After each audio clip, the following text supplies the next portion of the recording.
mifaraka indray isika amin'izao alatsinainy 7 jona 2 sy 2 zao manantitra ny arabo ambamimpirarintso antsika menakavy no ny andro vaovao no ny herinandro vaovao isaoran'ilay nahary no izany fitahiny izany satria raha tsy izy dia tsy afaka miaonsika amin'ny alalan'ny feo sy amin'ny alalan'ny sary eo zany ny afahanao manaraka ny miara-manonja MBS Radio Mada mazava loatra amin'ny alalan'ny Radio Mada eo ihany koa ny MBS Radio ny fahitalavitra MBS eo ihany koa ny Facebook sy ny YouTube mazava loatra ny firarina moa zany dia ny hoe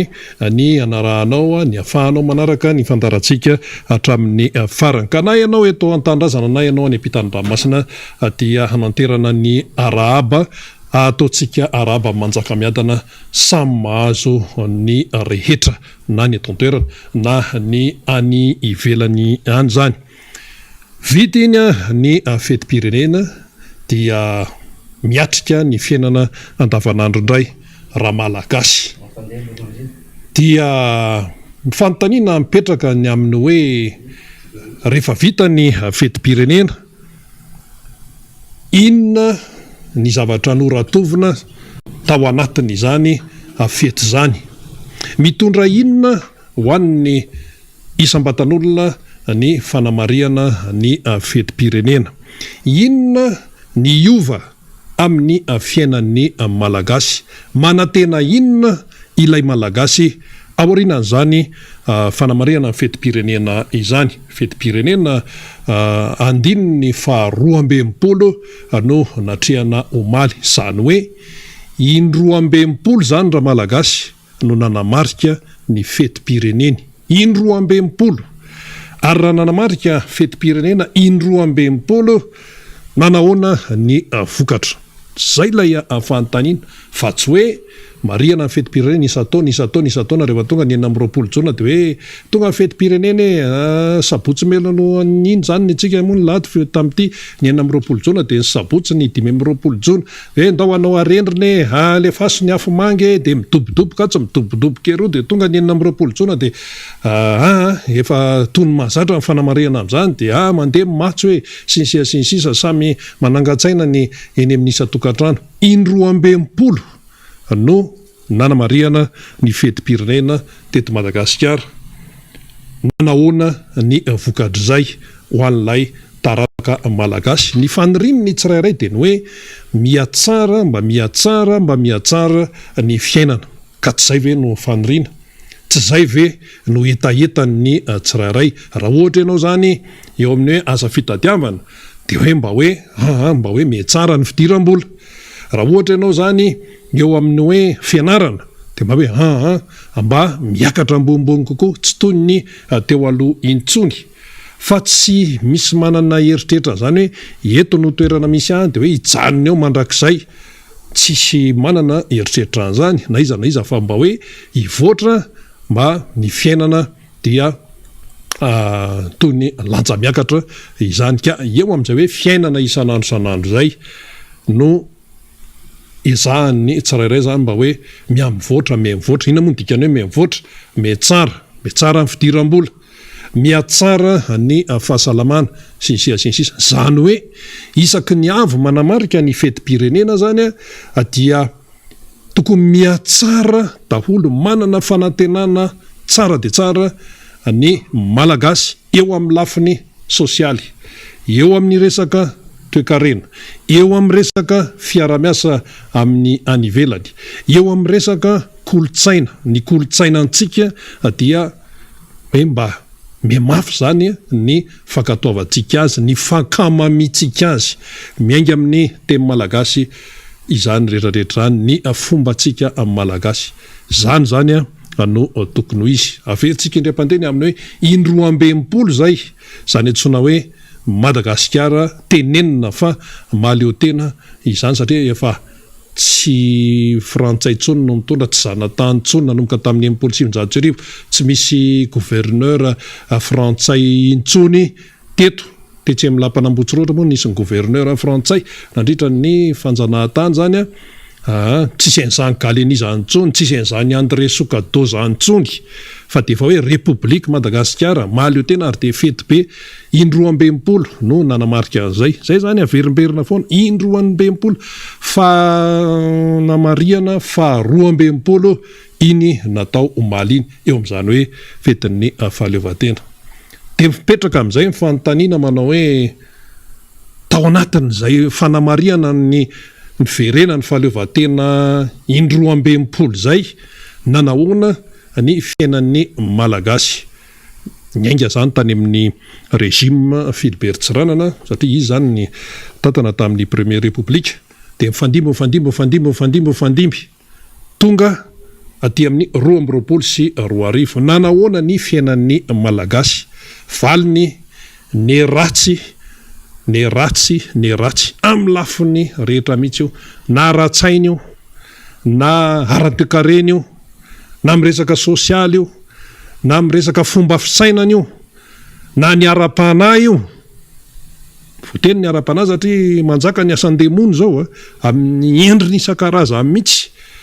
amin'ny lafiny rehetrarehetra mihitsy de nidina ary marian'ny taremarika izany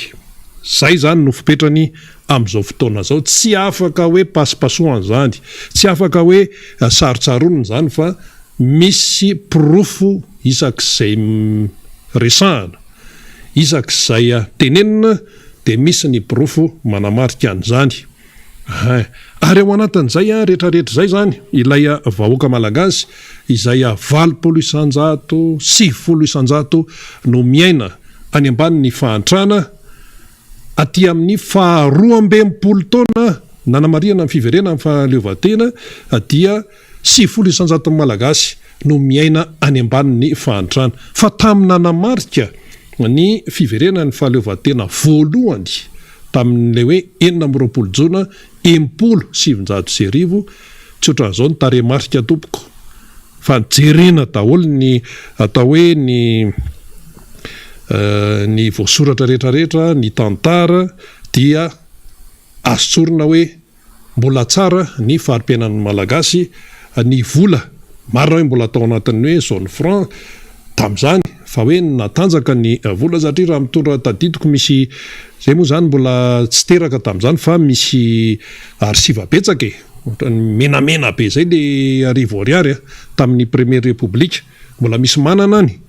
dia rehefa mitondra an'iny tantarain'ireo ray aman-dreny tantarain'ireo database bebe de tena hoe feno ny arona zao anao mitondra vola amanetsiny tsy hita zay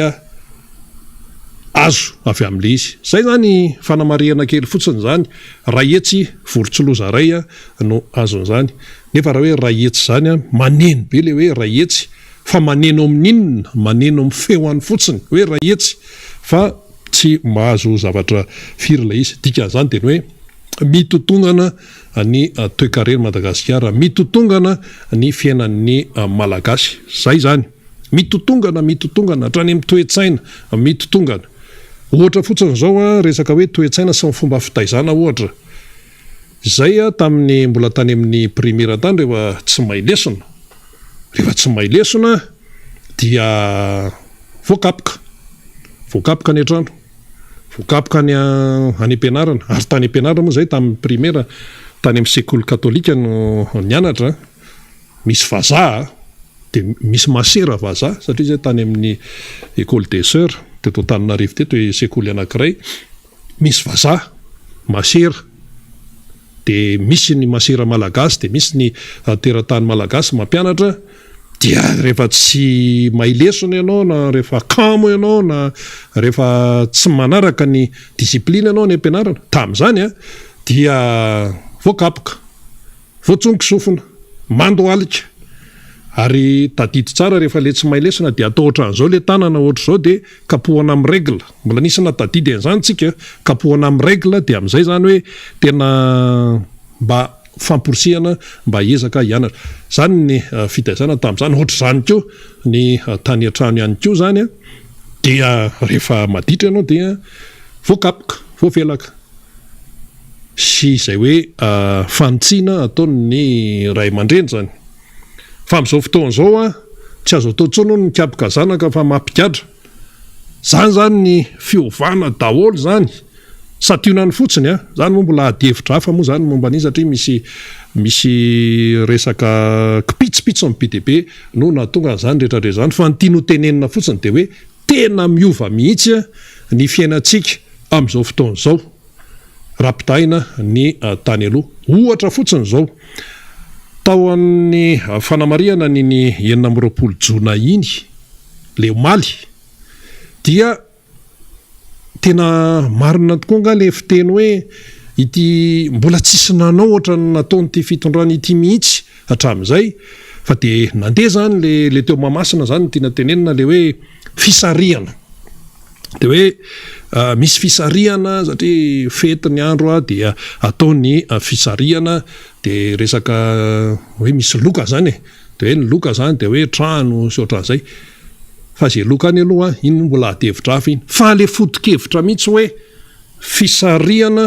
iny zany no tena nalasa ny saina ary tamin'ity fitondrana ity zany no nisy an'izany fa betsaka ny fitondrana fandimby teo tsy mbola nahenonana tsy mbola nahitana hoe nisy an'izany resaka fisarihana zany dia mandeha ny faneho-kevitra maro samihafa ary mandeha ny atsikera io moa zany tsy ferana ihany koa ny olona amin'ny fomba faneho-hevitra fa samy manany ny eritreriny ny tsirairay dia misy ny mitsikera hoe ahoana ary zany resaka fisarihana ve no hitaizana ny malagasy satria raha resaka fisarihana zany ane jeu de hasard zany hoe kisendrasendra ataony fisarihana de kisendrasendra de zay vao ray eo zany de hoe iny no mahazo an'ilay loka mihitsy le izy loka le izy de inona moa zany no mahasamy hafa an'izany amin'ny jeu de hasard efa fatatsika hatramin'izay de misy ny teny hoe ka tamin'ny fitondrana tany aloha tany ko ara misy hoe fanomezana ohatra zany tsy mitovy tompoko tsy mitovy raisitsika fotsiny zao ohatra hoe tamin'ny fitondrana noetiny président Marc Ravalomanana de nisy ny fifaninanana nambolovary santabary ny anarany tamin'izany fifaninanana nambolovary de zay navokatra be indrindra isaky ny hektara nisy natody hatrany amin'ny 12 tonnes isaky ny hektara zany hoe tena mifofotra zany le olona tena mifofotra natao zay fomba rehetra natao ny fikarakarana ny zezika sy ny sisa dia betsaka ny nandray anjara tamin'ilay fifaninanana ny fitondrana mihitsy ny nampanao an'ilay fifaninanana tamin'izany ny fitondrana zay nitarihan'ny président Ravalomanana dia niezaka tamin'ny rano niezaka tamin'ny zezika niezaka tamin'ny masobolo natao daholo de nisy teknisianina mihitsy spesialista ny tsara ny vokatra fefany de nisy ny nahita tany amin'ny 20 tonnes ny 1 hektara nisy ny 12 tonnes ny 1 hektara ny vokatra niakatra avany de avy eo nampiakarina lapa teny Iavoloha ireo mpifaninana zay tena hoe nahazo ny vokatra tsara zany dia nomena fanomezana sy fa le fifaninanana nambolovary tamin'ny andron'ny président Marc Ravalomanana tsisy resaka kisendrasendra ny atsembohanao zany no azahoanao valiny ny atsembohanao sy ny asa saranao no azahoanao ny maripakasirana ahafahanao zany miroso misimisy kokoa de jereo tsara le fahasamihafana amin'izay ilay tamin'ny andron'ny président Ravalomanana sy ilay amin'izao fotoana zao jereo tsara ilay fahasamihafana ny anankiray resaka fitazana ny olona ao anatin'ny kisendrasendra de misy manontany zao any hoe rovinandray misy rovinandray no misy atsapaka ohatran'ireny zany hoe lasa kolotsaina ve zany ny zavatra ohatran'ireny de misy miteny any nanonany hoe any ianareo koa ohatra ny tsikerainareo daholo le izy na tsikera io na tsy tsikera zavatra nisy iny ny arahantsika fa ny arahantsika nahita fa ny foto-kevitra zay finosiny no tsy mitovy mihitsy tamin'ny fitondrana tany aloha misy ny fifaninanana de samy mievaka samy mikofoka samy mikofoka ohatra mpanao baolina io ho avy zao ny coupe du monde de samy mikofoka ny ekipa tsirairay samy miady mafy any ambony kianja samy manao zay apety azy samy manao zay ampidiram-baolina dia be deabe ny ekipa mandray anjareo dia ny anankiray ihany no mahazo ny fandresena mahazo ny amboara zany ny coupe du monde dia mahazo an'ilay amboara le volamena be iny frantsay moa no nahazo ny amboara tamin'ny farany dia ny amin'ity zany zao tsy fantatra hoe izandray fa ny Qatar le izay mondial moa zany tena feno kolikoly tena faran'izay kolikoly tena avo leta ty mondial amin'ty 2022 ty iny moa zany sezasezasiatra fa miady mafy ny ekipa tsirairay zany mba azahoana ny amboara miady mafy ny ankizy mba azahoana ny diplôma zany hoe misy ezaka zany ao anatiny fa tsy mitovy mihitsy zany amin'le hoe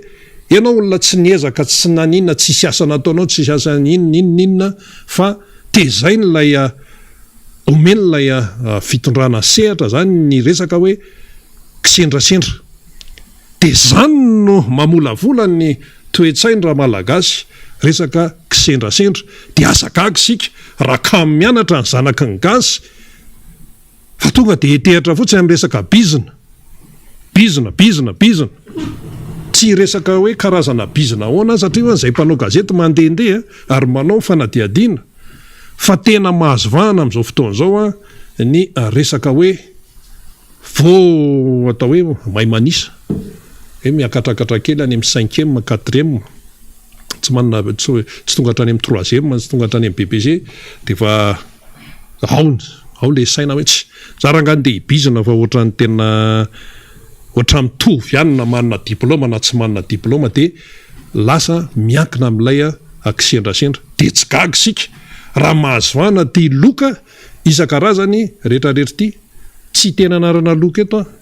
satria raha ny micro itenenany eto tsy mendrika an'izany satria le fitazana mihitsy zany no lasa mampimetra-panontaniana amin'izao fotoana zao zany hoe akoatra ny tsy faiza mitantana zany ka mahatonga ny firenena antra ka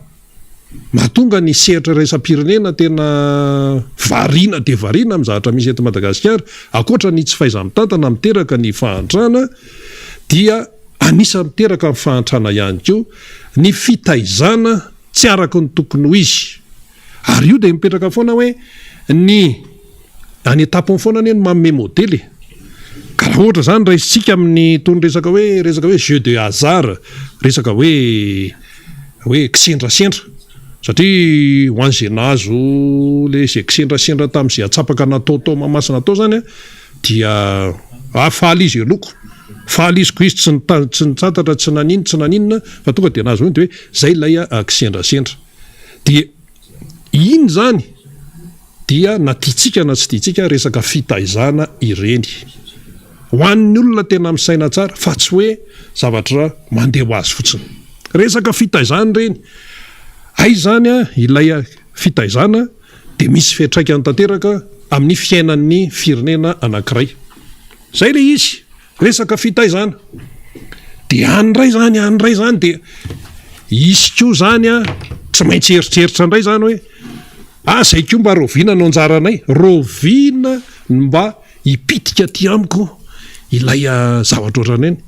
za tsy tatatra za tsy velivy za tsy hanao an'izao za tsy hanao an'izao fa miandry an'ilay zavatra atsapaka fotsiny ko zany tsy fantatra afaka heritaona sa afaka roa taona sa afaka inina ka ny tiana tenenina dia ny hoe na inona mety fanazavana any ambadibadika any hoe kalizy kosa ane ohatra zao kalizy kosa ane ohatra an'izao zavatra misy aloha dia misy resaka mesazy ao anatin'le izy inona ary ny resaka mesazy de fety ve de hoe milanonana ve tsy zay fotsiny fa lay vokany mihitsy de mitaizan'ny olona ireny zavatra ireny reny atsapaka ireny mitaizan'ny olona mba hiatehatra amin'ny resaka kisendrasendra de fiainanao ve de hiaterana amin'ny resaka kisendrasendra fiainam-pirenena ve de atao amin'ny resaka kisendrasendra ay ve zany ny ity fiainam-pirenena ity dia atao amin'ny resaka kisendrasendra fa ny fiainam-pirenena ny toe-karena de miankina amin'ny ezaka izay atao ihany miasa ianao mety tsara ny tontolon'ny asa mety tsara ny tontolon'ny fandraharana dia izay no miteraka vokatsoa izay miankina be deaibe ihany ko amin'ny resaka fitantanana sy mifanarahana ny lalàna lalam-pandrenana ny voalohany ary ny disiplinina isan-karazany any amin'ny ambaratongandrafitra isan-karazany any izay ianao vao mahazo vokatra fa hoe raha ndeha tehatra amin'ny resaka kisendrasendra dia tsy ho tafavoaka mihitsy ohatra fotsiny zany zao ny Rwandais na i Rwanda dia izy moa zany zao efa ao anatin'ny Commonwealth fa amin'ny fianakaviam-ben'ny tany mampiasa ny teny anglisy fa ny frantsay aloha dia nakipany any ananiny satria tamin'ireny adin'oto sy ny totsy ireny tafiditra lalina frantsay tafiditra lalina dia ozy ny Rwandais tena oatra nanahirana izy ity fa aleo tena miova mihitsy isika dia lasa izy nakany amin'ny Commonwealth raha tsy diso ny fanamarianay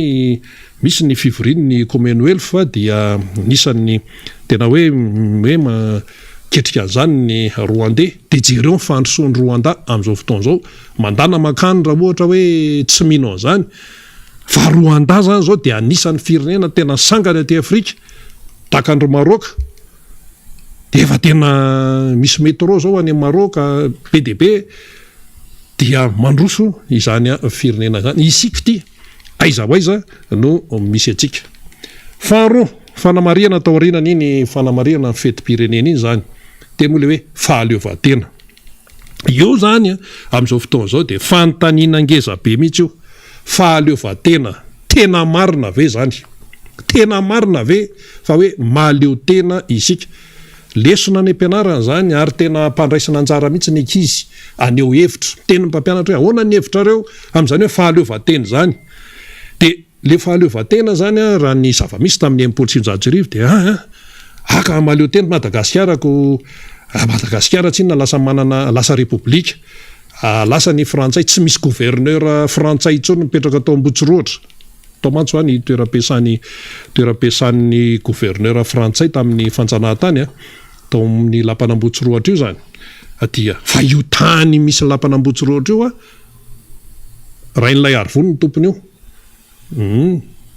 iny moa zany efa nyresantsika teto fa tsy asiantsika resaka lavany amin'izay aka mahaleo tentsika satria maninona aka tsy misy gouverneur frantsay intsony isika lasa manana sainam-pirenena isika lasa manana hiram-pirenena isika lasa manana filohan'ny repoblika zay tsy nisy zany tamin'ny vanim-potoana amin'ny fanjanahantany inona koa lasa nody ny vazaha colon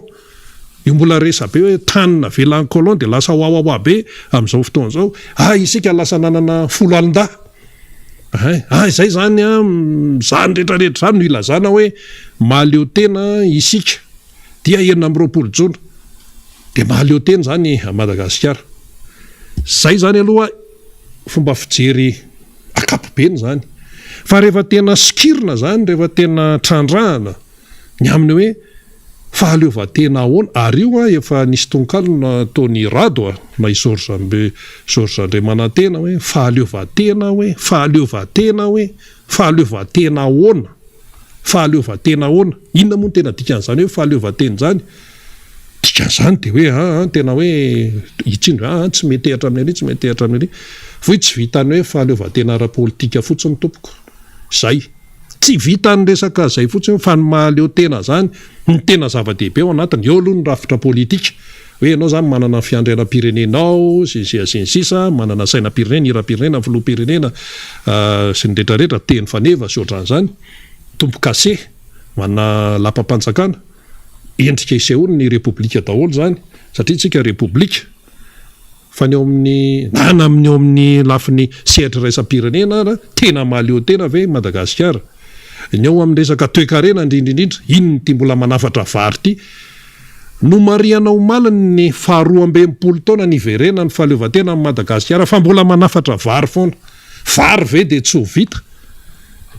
mamoky an'ireo malagasy 17 tapitrisa 20 tapitrisa zay vary ny foto-tsakafony dia tsy ho vita tao anatina 12 taona efa niezaka mpitondra amin'ny fandimby efa niezaka fa raha ndraisina fotsiny tamin'ny andron'ny président Ravalomanana efa hoe tafavoaka mihitsy ahoanako misy hoe tatsa mahavokatra 12 taona ny 1 hektara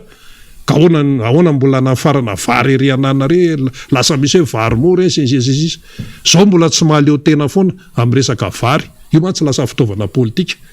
vary eny foto-tsakafony gasy fa tsy paty tsy paty zany ny foto-tsakafo ny gazy any amin'ny sonosy ny vietnamiana zany fa vary ny foto-tsakafontsika ny razambe atsika koa moa ny akamarony avy any Azia atsimo atsinanana ny anarana tany am-pianarana zany fa vary ny foto-tsakafo malagasy de io ve de tsy ho vita foana hatramin'izao dikan'izay zany tsy mahaleo tena raha miresaka zay ka le tsy fahaleovan-tena tsika amin'izay resaka hoe ara-tsakafo zay na ny vary zay fotsiny ohatra de tsy miankina amin'ny any velany tsy miankina amin'ny any Ukraine zany fa miankina amin'ny ato anatiny zany miankina amin'ny fomba fitantanana ato anatiny rehefa tsy ampinao ny tatsako inona ny vary hiakatra eo rehefa tsy ambarinao ny barazy inona ny rano andrana iny ty izy teo ny tambary eo zao ve zay vao hoe anao fikaonandoha hoe anao zao tena hojerena amin'izay ny tantsahy fatara loatra zany efa tara loatra ny olona maty any ny exode rural jereo any 4 ambany tetezan'ny beoritsika tena mitombo ary le izy akizy tanora olon-dehibe de asa hoe ahoana reraka le 4 de maninona amin'ny enina sasany mbola feno matory eo le mpivarotra amin'izany efa feno amin'ny manamorona niny arabe eo beoritsika fotsiny eo feno matory tsisy taitra nefa misy ministera amponiny eto misy tompon'andraikitra hoe nametraka tsara ny hoe zao ny vely rano vao hoe hiakatra eo amin'ny fitonrano zany vely rano zany fanomezan-toky ny dikan'izany fikarakarana ampony isika nanao soni ny zon'olombelona zon'ny ankizy zao karazana zo rehetrarehetra zao nanao sonitsika tany amin'ny sehatrareza-pirenena tany de nefa jerevo ny 4 zany feno Tananarivo tena feno ary mitombo ary ireo 4 ireo tsy avy eto Tananarivo ireo tompoko fa avany amin'ny faritra ivelana Tananarivo tratran'le exode rural fa maninona mahazovana ny exode rural raha neto Madagasikara dia noho ny fahantrana inona no ataony any ambanivohitra any miompy izy de tonga de robainy sasany de efa tsy milamitsaina amin'ny resaka famokarana nefa ny any ambanivohitra de tena mamokatra jerena fotsiny zao ny tsenany tatsaha ohatra isamaraina ohatra eria andravoangy ery ohatra na eria Kadindratombo ery fa karazana vokatra zany sakamalao atody ny anana isan-karazany na vokatry ny fambolena na vokatry ny fiompiana legioma isan-karazany fanona le malagasy nefa miezaka ny tatsaha de ny efa rahantsika ity zany de anafatra voatabia avy any ivelany ny afa rahantsika ity zany de anafatra sakamalao avy any ivelany zay ve ny tiatsika ka hoe karakaraina ny tatsaha ao anatiny tsy taloha zany resaka zany ka eo zany le fanontaniana mipetraka ny amin'ny hoe fahaleovan-tena ara-tsakafo Korea Avaratra ny miezaka manao zany atao hoe juche zay Kim Il Sung moa no mitarika azy fa foto-kevitra zany fa dictature koa misy any amin'izao fotoana mitarihany Kim Jong Un koa tsy mitsitsitsika io zany manana ny politika ho ampiariny any amin'ny any fa zany juche zany efa nandramandratsiraka nampidirina teto zay efa nampianarina zany niaraka tamin'ny boky mena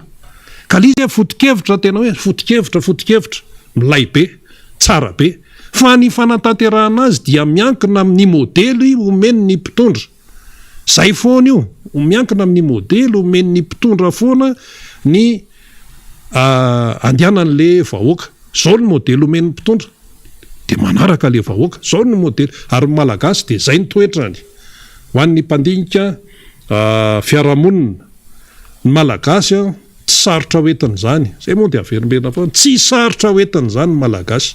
fa zao kosa rehefa ianao mpitarika ery aloha ery zany ny manome modely tsara manaraka tsara ny disiplinina manaraka tsara ny lalàna isan-karazany de manaraka amin'ny malagasy zay io fa raha vao hitany hoe ianao mpitarika ery zavatra hafa no ataonao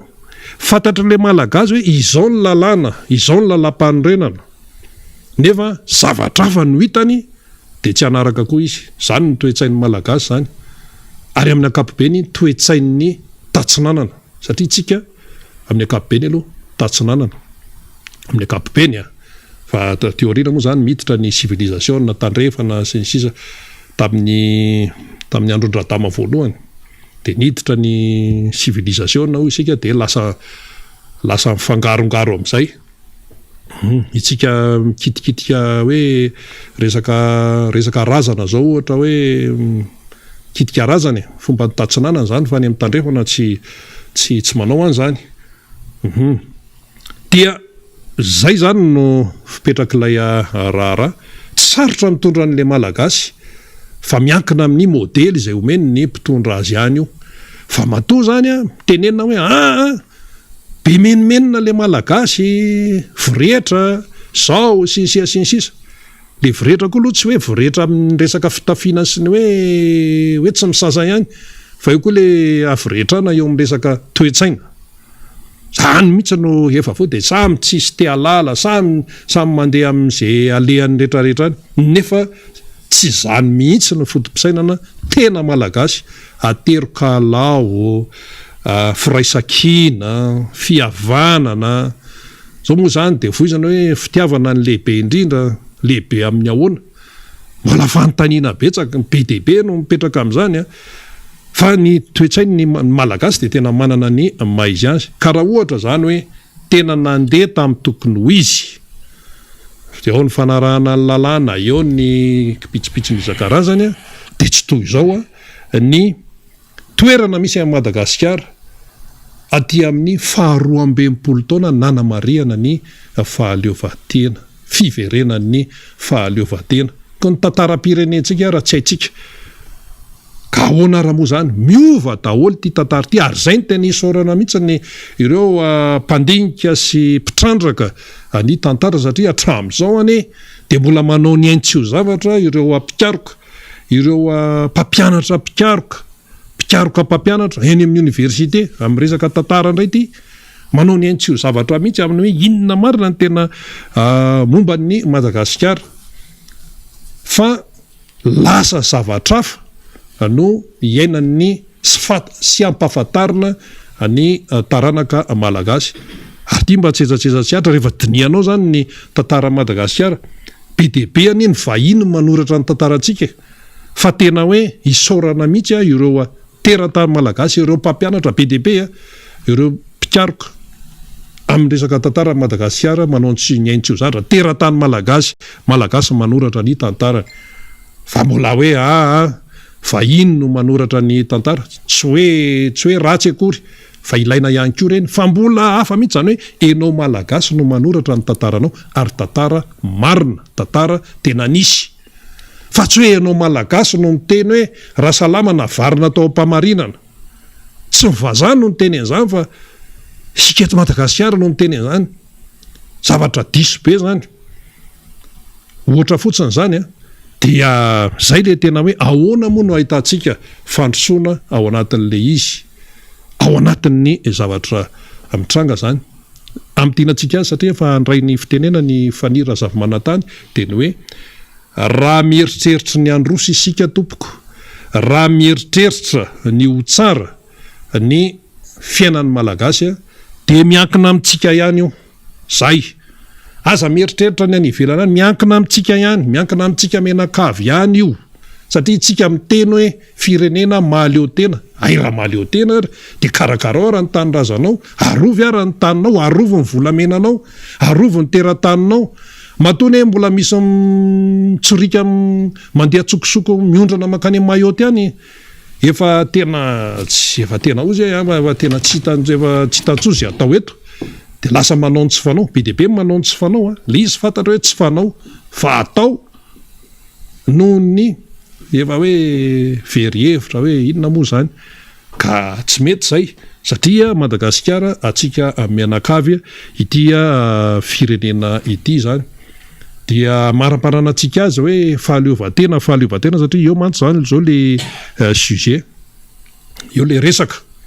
eo 12 taona nanamariana niverena ny fahaleovantena ka ntaranakitsika raha tsy mahiteny gasy madio tsony amin'izao fotoana zao fa ny sinoa indray mahiteny gasy angakaingana kokoa ny sinoa indray vao tonga tapabolanao be oririka ny sinoa anankiray de efa mahay fampiresaka amin'ny malagasy na ina moa filazantsika azy na hoe motamoara zay filazantsika azy ihany fa efa mahay fampiresaka izy ianao firy taona ny anarana teny frantsay fa misy ny ankizy maro any ampianarana any tsy mahavita manao fehezanteny amin'ny teny frantsay any amin'ny histoire géographie noho nina tsy miankina amin'le ankizy io tompoko fa miankina amin'le rafitra eto amin'ny firenena sy ny fomba fanabeazana eto amin'ny firenena efa tsy fantatra tsony zany zao tsika safiotra hoe ahoana na ahoana fa rehefa ohatra hoe eny anivon'ny fiarahamonina de mila jereo any any amin'ny Facebook sy ny rehetrarehetra any le soratra tsy fantatra tsony hoe teny créole ve tony sa teny inona fa inona ary zany ohatra ny teny fangarongaro be zany le izy nefa tsy tena teny malagasy madio fa ny vahiny ray no mahafe ny teny malagasy ohatra anankiray tsy mora nandika amin'ny teny malagasy an'io baiboly ampiasaina io tsy mora filazantsara no soratan'ny Lioka tompoko no voadika tamin'ny teny malagasy voalohany filazantsara no soratan'ny Lioka tadidinay tsara mihitsy zany satria tamin'ireny le fanamarihana ny tsingeritaona ny faharoanjato taona natongava ny LMS ny fahadimapolo taona ny FJKM de tenenina foana zany ary tsara no mahafantatra an'izany tsara no mahafantatra an'izany mba tsy hovaovan'ny sasan'le izy iny moa zany ataontsika ao anaty farango sosina fotsiny fa ny tianambara zany de hoe miankina amintsika ihany io fataro ny tantarantsika izao ny fampandrosoana tena izy ny mpiarabelona fa tsy metehatra amin'ny ady sy ny atsy dia ny fanomezana modely miainga any amin'ny isa-tokantrano fa azo atao tsara amin'ny mampandroso amin'ny Madagasikara fa rehefa ny eny amin'ny lohany eny no atao hoe zavatra hafahafa no ataony de ino no arahany olona de azakakisika miarabanao namana faniry eny ary efa io ianao io de omenanao indray ara ny sehatra natao teo moa zany tsy ezazezatra tamin'ny hoe akon'ny fanamarihana ny fetim-pirenena ndao ary zatsisy eny ary miarabarina de misaotra betsaka anao ihany koa nitarika ny fanokafana ny fandarantsika tamin'izao maraina izao nitondra an'ireny adiady fandalinana samihafa ny vaovaon'ny 27 ora izay nandalovantsika zany ny 520 sy ny 920 ny volana Jiona ka hanitsahantsika indray ity 17 ny volana Jiona ity zany ny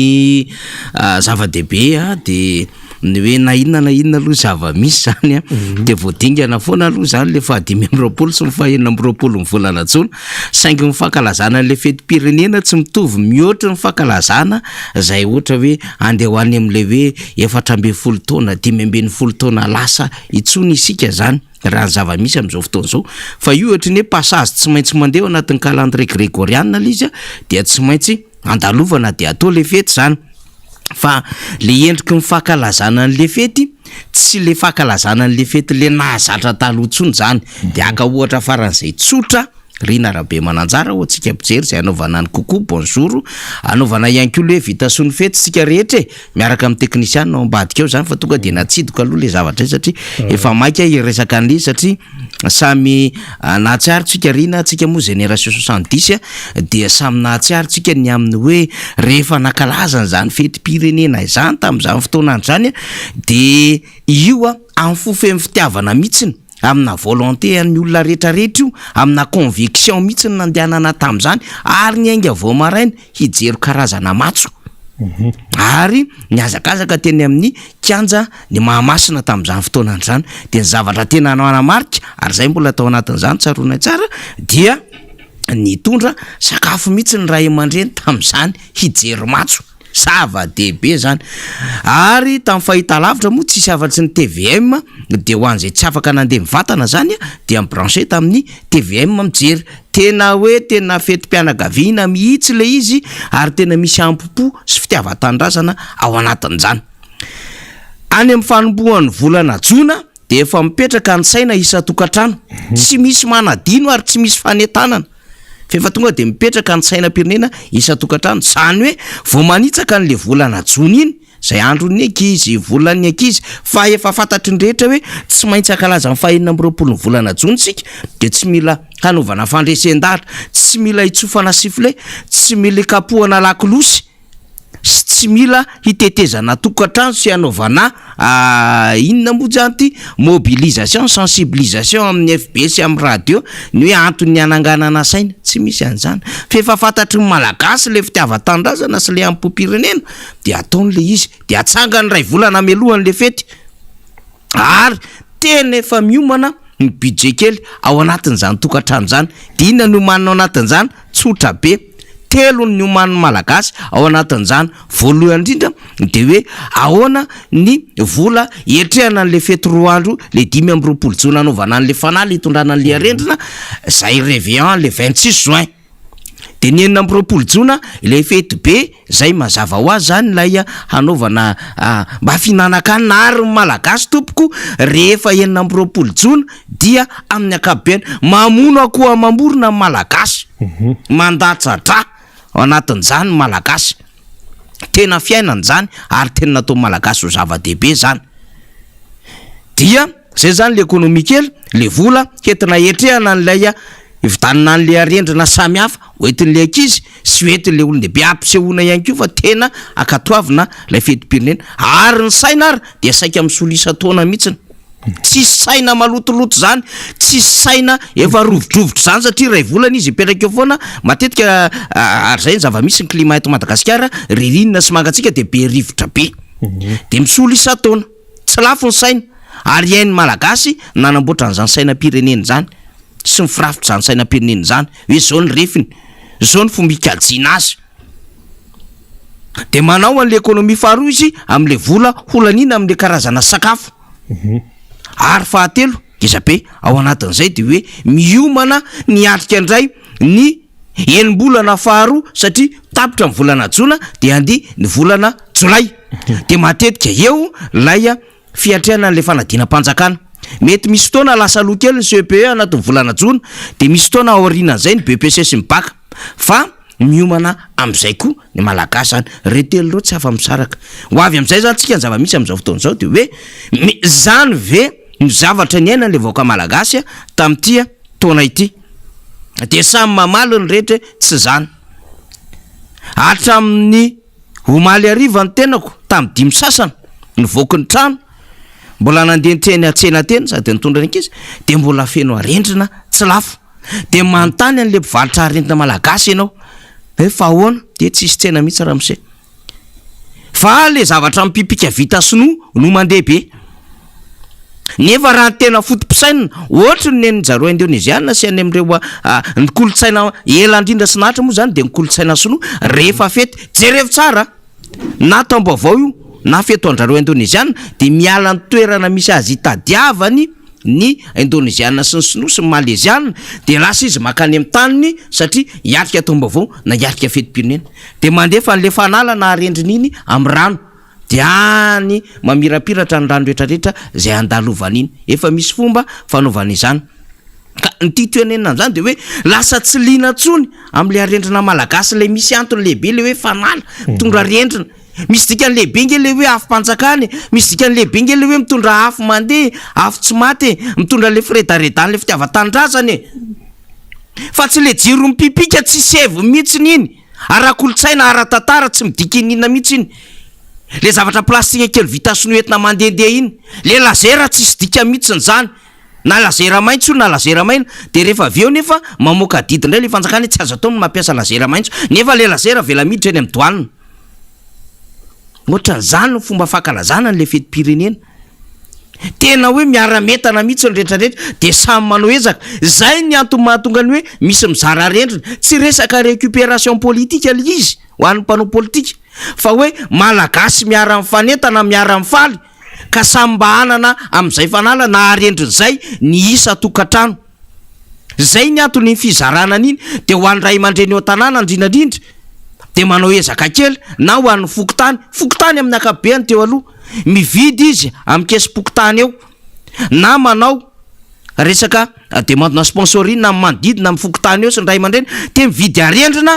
de iny zaraina am'le ankizy manodidina mba hiravaka an'izany mba hitondra an'izany misy dikany lehibe nge iny afo iny afo ny fitiavan-tandrazana afo tsy maty afo miredareda mila ampitaina am'le taranaka an'le family mepita aty aoriny zany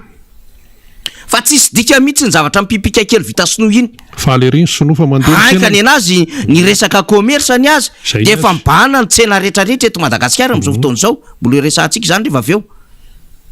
zany ny zava-misy fa tsy mahita ianao zany rina hoe mba firy tam'le malagasy mivoaka mba nitondra an'le arendrina ary navidy an'le arendrina maro ny fivarotana ny teteziko oatra lasa menatra ary ndray 25 juin ngeny tena fampiasana le arendrina iny 5 jony iny fa tsisy antsony le fierté zany hoe arendrina tondra le arendrina gasy tsisy tsony izy menamenatra ohatrany fa le jirojiro sinoa ndray ary tsy voapita an'le ray aman-dreny le esprit le dikan'izay araka le sotoavina sy le kolotsaina da zay de ny tena fahasambarany ray aman-dreny rehefa tonga amin'ny 5 sy ny 9 jona de miara mivoaka amin'ny zanany mitanjotra mampiseho iny dikany inge de tsotra mampiseho an'lay fifaliana anaty ho an'le fitiava-tandrazana sady ho fitsinjovana an'le taranaka aoriana hoe miambonytsika miezaka mijery isika no an'ny loavin'le Madagasikara sy le taranaka de misy firaisankina teraka créé ho azy manaraka an'izay de samy matadidy an'izany sy tahaka ny atadivantsika ny zava-misy tamin'izany fotoana zany sy am'izao riny de mila mivoaka fa am'izao fotoana zao kaminy ray aman-dreny hitondra ny zanany voaka zany zava-misy rehefa 9 jona zavatra tiatsika mariana de zao itsika efa nanana ny fahaleovatena fa niverina ny fahaleovatena taorina an'le protectorat frantsay tsika taorina an'le loi cadre rava ary nisan'le constitution 1958 de tafaveriny rena arabe manantsara tao anatin'lay hoe averina aminareo ary ny fahaleovatena ho resaka io rehefa aveo le référendum tamin'ny 1958 io hoe safidy zany tsika anina fahaleovatena fa mbola nisy toy an'le izy fa tsy vita tam'izay fotsiny fa tsika efa nanana ny fahaleovatena tsika sy nanana ny fanjakantsika isika mialohany nidirany ny fanjakana frantsay sy ny fanjanahantany teto Madagasikara de iny zany le niverina tamintsika iny tamin'ny alala nylay référendum eny satsia de rehefa miverina iny de teo enko no nitsangana ny foloan'da malagasy fa tsika talohan'izay rina efa nanana tafika malagasy efa namita hiraka fantatsika hoe rianina zao voninahitra rianina zao ry deka zao sy efa nisy tafika malagasy foloan'da malagasy foloan'da avy amin'ny alalan'ny hoe rayal tafika efa nisan'izany niady satria nanao tentative fidirina tamina colonisation any Madagasikara ny frantsay fa tany Thomas Lafon izy niditra hatramin'izay fa tsy tafavoaka ny tany de farany niodina taty Mahajanga zareo misy dikany zany zavatra resantsika zany zay na tonga le mafy be niady tao andriba fa finalement no tsika zany nisy namadika teto an-tanindrazana dia tafiditra ry zareo de io 9 jona koa nazy lazainy hoe niverenana faharoa ndray famoronana an'le foloan'da malagasy zay zany de io zany saika nametrahana zany am'lay lay rehefa aveo rehefa saika nametrahana zany le hoe inona moa zany de hoe le tena tafika malagasy le fiandrianana kely am'izay zany de fetin'lay foloan'da malagasy io zany raha ny tokony izy zany zao de tokony isy décret mivoaka zany zao andro tsesana fa andraisaka rama akanaina ho an'ny foloan'da malagasy am'ty androany ty raha ny tokony izy tokony raisiny fitondram-panjakana zany mba ho famezam-boninahitra azy ireo fa zay ihany koa ny dikany matso iny sady fiandrianana iny no fampisehona tokony ho izy ny tanjaka sy ny fahaleovatena pirenena de zay no nandehanana eny amikanjabeny Mahamasina rehefa fetoetrany reny manome voninahitra ho an'ny tafika malagasy ny foloan'da malagasy manome voninahitra am'ireo tandroka ary ny vozona fa taty aoriana izy nidirana politika de lasa misy fifandraisana tsy moritra eo amin'ny vahoaka sy le hoe tandroka ary ny vozona fa mila dioviny zany satria ao anatin'ny lalàna ny hoe miaro ny vahoaka sy ny fananana fa tsy hoe miaro ny filoha sy ny ekipany sy ny namana sotrany zany le izy de izay zany le endriky le fety amin'ny akabe le 5 sy ny 9 jona de zay afaka mamonjy fety de efa mitondra sakafo de mijery an'le défilé le matso riny ary mahazatra de zao tena omena ampahafantarina mihitsy hoe reny ny andia tafika reny ny vondro tafika reny ny ohatran'izao mivinsy fanazavana mba ho tsapan'le taranaka tamin'izany fotoanan'izany hoe reo le tandroko ariny vosina, reo le filohan'da malagasy. Rara no ahitana spectacle amina défilé ohatran'izany, rara no ahitana an'izany. Fa raha ohatra misy podium de teny Analakely zany, tamin'ny andron'ny président Zafy nisy an'izany, teny Analakely na teny Anosy zany. Tariatrina kely nisy kely any teo an-kianja Mahamasina fa nanimba an'le kianja le izy. Zay le endriky le fankalazana an'le fety. De misy ny afomanga, zay atao tsy mifanalavitra ny Anosy. Misy dikany iny hoe teo amin'ny ranona Anosy iny natao satria mila mitady rano koa iny rehefa aveo sy mila toerana malalaka. Iny latsahany afomanga iny, ohatra ny zavatra niseho tamin'ny Manakara zao, nao Mananara. Sady lena le toerana, le lena ihany koa le afomanga. Tsy niakatra tsara le izy, tsy nety ny fomba nandefasana azy, de mitarika faharatrana le izy. Misy dikany daholo zany rehetrarehetra zany fa tsy fitiavana te après fotsiny. Fa misy zavatra mila tazaina afantsika ao anatin'le zaza malagasy, le tanora malagasy. Zay ry mpitondra ny tena izy fa tsy hoe ampelta de vitesse zay.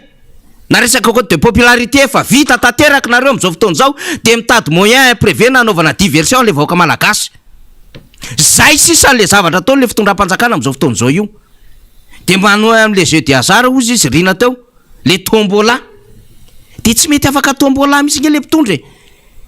Efa nanao tarian'le fitokanana an'le kianja Mahamasina, za tsy miteny an'io kianja mibary aza mihitsy e. Tsy valanomby io, toerana masina io. De manao an'le kianja an'ilay Mahamasina, de reto anisan'le nisarika de nahazo loka tamin'izany fotoana androany avy any amin'ny Jirama. De le tifirina tamin'le lazera de hoe zay mahazo an'iny de reo zany mahazo loka, de misy zavatra maromaro nizaraina tamin'izany. De ohatran'izay ihany koa satria matahotra le mpitondra hoe tsy azo olona, tsy azo olona anatrika an'le matso. De inona natao? Trano mora iray iny amin'ny Tanamasoana. Le trano raha mbola tsy vita, en principe nge tonga de misy clé en main io e. Sady mbola wawawa. Saritana le atao le tombola, saritana l'izy raha tokony izy amin'ny tombola. De eo ihany tsy hoe le baoritra kely iny tadiavina fa tonga de hoe remise na lakle. Ety ary ninao. Fa trano mbola tsy vita, nanaovana an'le fisariana. Moto, vata fahita lavitra, finday de ohatrany tsy fantako misy solera koa ngambany izy teo, ohatrany naheno am'izay ako satria niezaka nanaraka tamin'ny radio ihany ako. Fa itony fomba ahafahan'le vahoaka miazakazaka satria tsy mahatoky tena tsony le fanjakana. De lasa kermesy mpanjakana le izy, araka mivazivazy ny mpanao Facebook. Le filoham-pirenena misy mitarika an'le izy any amin'le famprevena sy revirevy sisa. Fa tsy tena tahirina ao anatin'le vahoaka mihitsy ino ny ty 25 sy 26 juin ty fitiava-tandrazana, inona ny créena ao anatiny ty. Zavatra inona ny karohana ao anatin'izao zavatra andalovantsika zao sy iaina amin'ny firenena zao. Ohatry zany ane le izy e. Zay ale le zavatra tadiavina e. Zay nge le zavatra takina riny e. De memezan'ny olona sisa. Tany zay nahatonga an'le hoe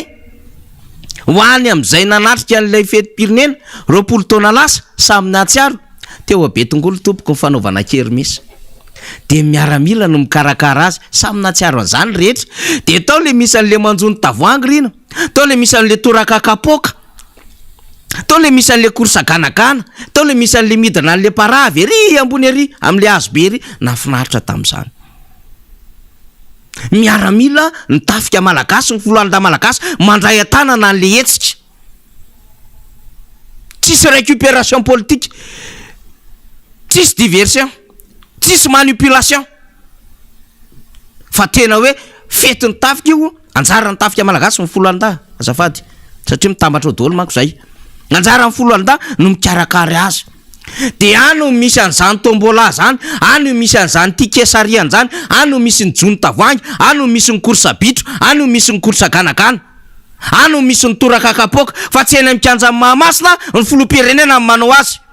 ny fakaiza am'izany. De ty après fotsiny satria efa very, efa sorena le vahoaka, efa makalagy le vahoaka malagasy, efa tsy mahatoky tsony an'le fitondrana. Pour ne pas dire autre chose hoe efa tena miteniteny foana le fitondrana lay vahoaka malagasy. de iny jonojonoana kely amin'iny zay ke le teneniko hoe le asa ataon'le mpitondra fanjakana hoa tsy ataony araky ny tokony izy. Le mpitondra fanjakana lasa manao mpandrara, lasa izy indray ny manafatra PPN. Asa mpandrara malagasy zany, asa mpandrara eto an-tanindrazana zany, manafatra PPN raha ohatra kilainy. Raha ohatra ka mafy be ny vidim-piainana, ny fasilite an'izany, manamora an'izany amin'ny alalan'ireo taxa samihafa na aba samihafa no anjara ny fitondram-panjakana malagasy. Satria izy manana fahefana afaka mandray décret au conseil des ministres raha ohatra ka misy aba tokony esorina na amin'ny alalan'ny arrêté ministériel de mandeha makany ny direction samihafa na ny anivon'ny impôt na ny anivon'ny douane. Fa le fanjakana ny lasa manao an'le manafatra PPN, lasa opérateur le fanjakana. Satria misy bizina, satria misy fampirevena kamo, satria misy chiffre d'affaires tratrarina ho antsasa, satria mikarika vola anaovana propagande. Satria voafatotry le karana sy le malagasy le nandoha vola tamin'ny élection 2018 lay miparticiper angambana. Point d'interrogation. Faharoa, le fanjakana lasa manao an'ilay entrepreneur. Nefa asa fatao andavanandro zany. Misy manao an'izany eo anatin'ny raha-panjakana, misy ny appel d'offre, misy mendraikitra amin'ny marché public. De izy ny lasa manao an'izany, de tsy gaga anao raha mivava ny trano ozy izy député Mandra Bendrina fa tsy mitritra tsony. Mivava ny trano ary firodana. Tsisy mandeha amin'ny zelony mitete. Satria tiany atao daholo zao rehetrarehetra zao. De fitokanana tokony andehany amin'ny ambaratonga andrafitrafo aty amin'ny collectivité territoriale décentralisée. Misy ben'ny tanàna ao, misy député ao, misy chef de région, zay efa nitsahana ohatry ny tapis natao gouverneur alizy. De mbola lasa le fanjakana ihany amin'ny alalan'le filoham-pirenena, lasa mitokana an'izy, tsisy anjarany hafa fa izy daholo ny tehiseho satria manana calcul politique 2023 le filoham-pirenena. De ohatran'izany ny zavatra anyseho omaly teny amin'ny kianja Mahamasina. Tsy hita tsony zay fomba irécupérena an'le vahoaka, fomba itenenana an'le vahoaka hoe miasa mafy mijery ho anareo ne zay e. De taitairina amina tombola, kitikitihana amina tombola. Taiza mbola nisy fahakalazana fetim-pirenena ohatran'izany ka ny fanjakana no miditra an'izany, sadiako misy direction événementielle eo anivon'ny présidence. Fomba ahafahana mamoaka vola koa zany, fomba ahafahana mikarakara zavatra koa zany sitrany ay. Manga misy an'izany ny organigramme atao amin'ny présidence hatramin'izay hoe direction événementielle. Fa ny foronina manokana mba ahafahana maprevy hitazitazomana an'ilay voaka malagasy. Aprevirevena an'le voaka malagasy andanimbola be tsero. Io moa efa fomba an'zareo mampandika hoitra ambony vity zany tongotra. De ambany mosta tsy resako tsony fa indretra zany. Ohatry zany le fiainan'le fitondram-panjakana am'izao fotoana izao. De manao an'le fisariana trano, le trano mbola tsy vita. Mety efa mitsangana fotsiny fototra sy ny rindrina. Fa mba meritreritra ndretsy aiva de mba misy client fa zao te hanao zavatra fotsiny hoe tanamasoandro efa mandeha le projet. Sy ny sisa. Alainy olona ko tsy problème, alay voany. Ohatry zany koa le trano mora teria Nosiala. Alay fotsy maninona ary vahoaka fa tongava saina. Fa amin'ny herinandro sika de hiatrika fiainana hafa ndray anitsaka ny enimbolana faharoa amin'ny taona 2024 ty. Ary hiatrika amin'ny fiakarana vidin'ny solika sy ny fiakarana vidin'ny fiakarana sara-pitaterana. Mbola asa miandry zany. Mbola betsaka ny maniry azo ny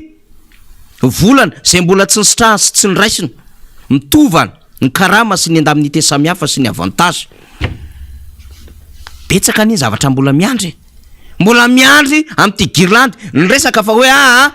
tsisy délestage miandry fety ezahana. Fizany tsy nena délestage 25-26 juin. Tsy nahavita nametraka fanamby le ministère-ny angovo, le fanjakana amin'ny akapobe mihitsiny. Iny moa efa maty kapika iny, efa tsy mahavita ny liasany. Tatoato moa zay efa mba nenena tsy nahavita nanao selfie firy tamin'le lapadera le ministre sy ny tondratondra moto. Satria efa fantatra fa sy tafavoaka tsony le angovo, le jirama, le resaka famatsiana rano en général. zany ny andrasana am'le ministera raha ny tokony izy mission ngeza be mission principale misy ihany mbola misy mandehandeha ihany mbola matimatika ambony zezesta kely mizara zavatra eny amin'ny elakelatra everiny fahiny le fataony be ny tanàna fataony be ny tanàna nge mame lapadera ohatrandreny mame panneau solaire izany tsy manao an'izany fataony député fa zao tsy mahita fomba tsony izy ety nilazana fa tena miasa le ministera de midina anaty elakelatrerakano sisa sy commune sy district de mame eo am'ireo police eo fa tsy mahafoana ny fisin'le délestage le groupe 1 groupe 2 groupe 3 groupe 4 raha ny andekaleka tsy mandeha am'izay izy hatram'izao tsy hita iza nanao sabotage any andekaleka hatram'izao tsy hita iza nanapaka an'le pilôna be tany amin'iny rotiny RN3 iny le anjirama tsy hita nefa hoe anaovana fanadiadiana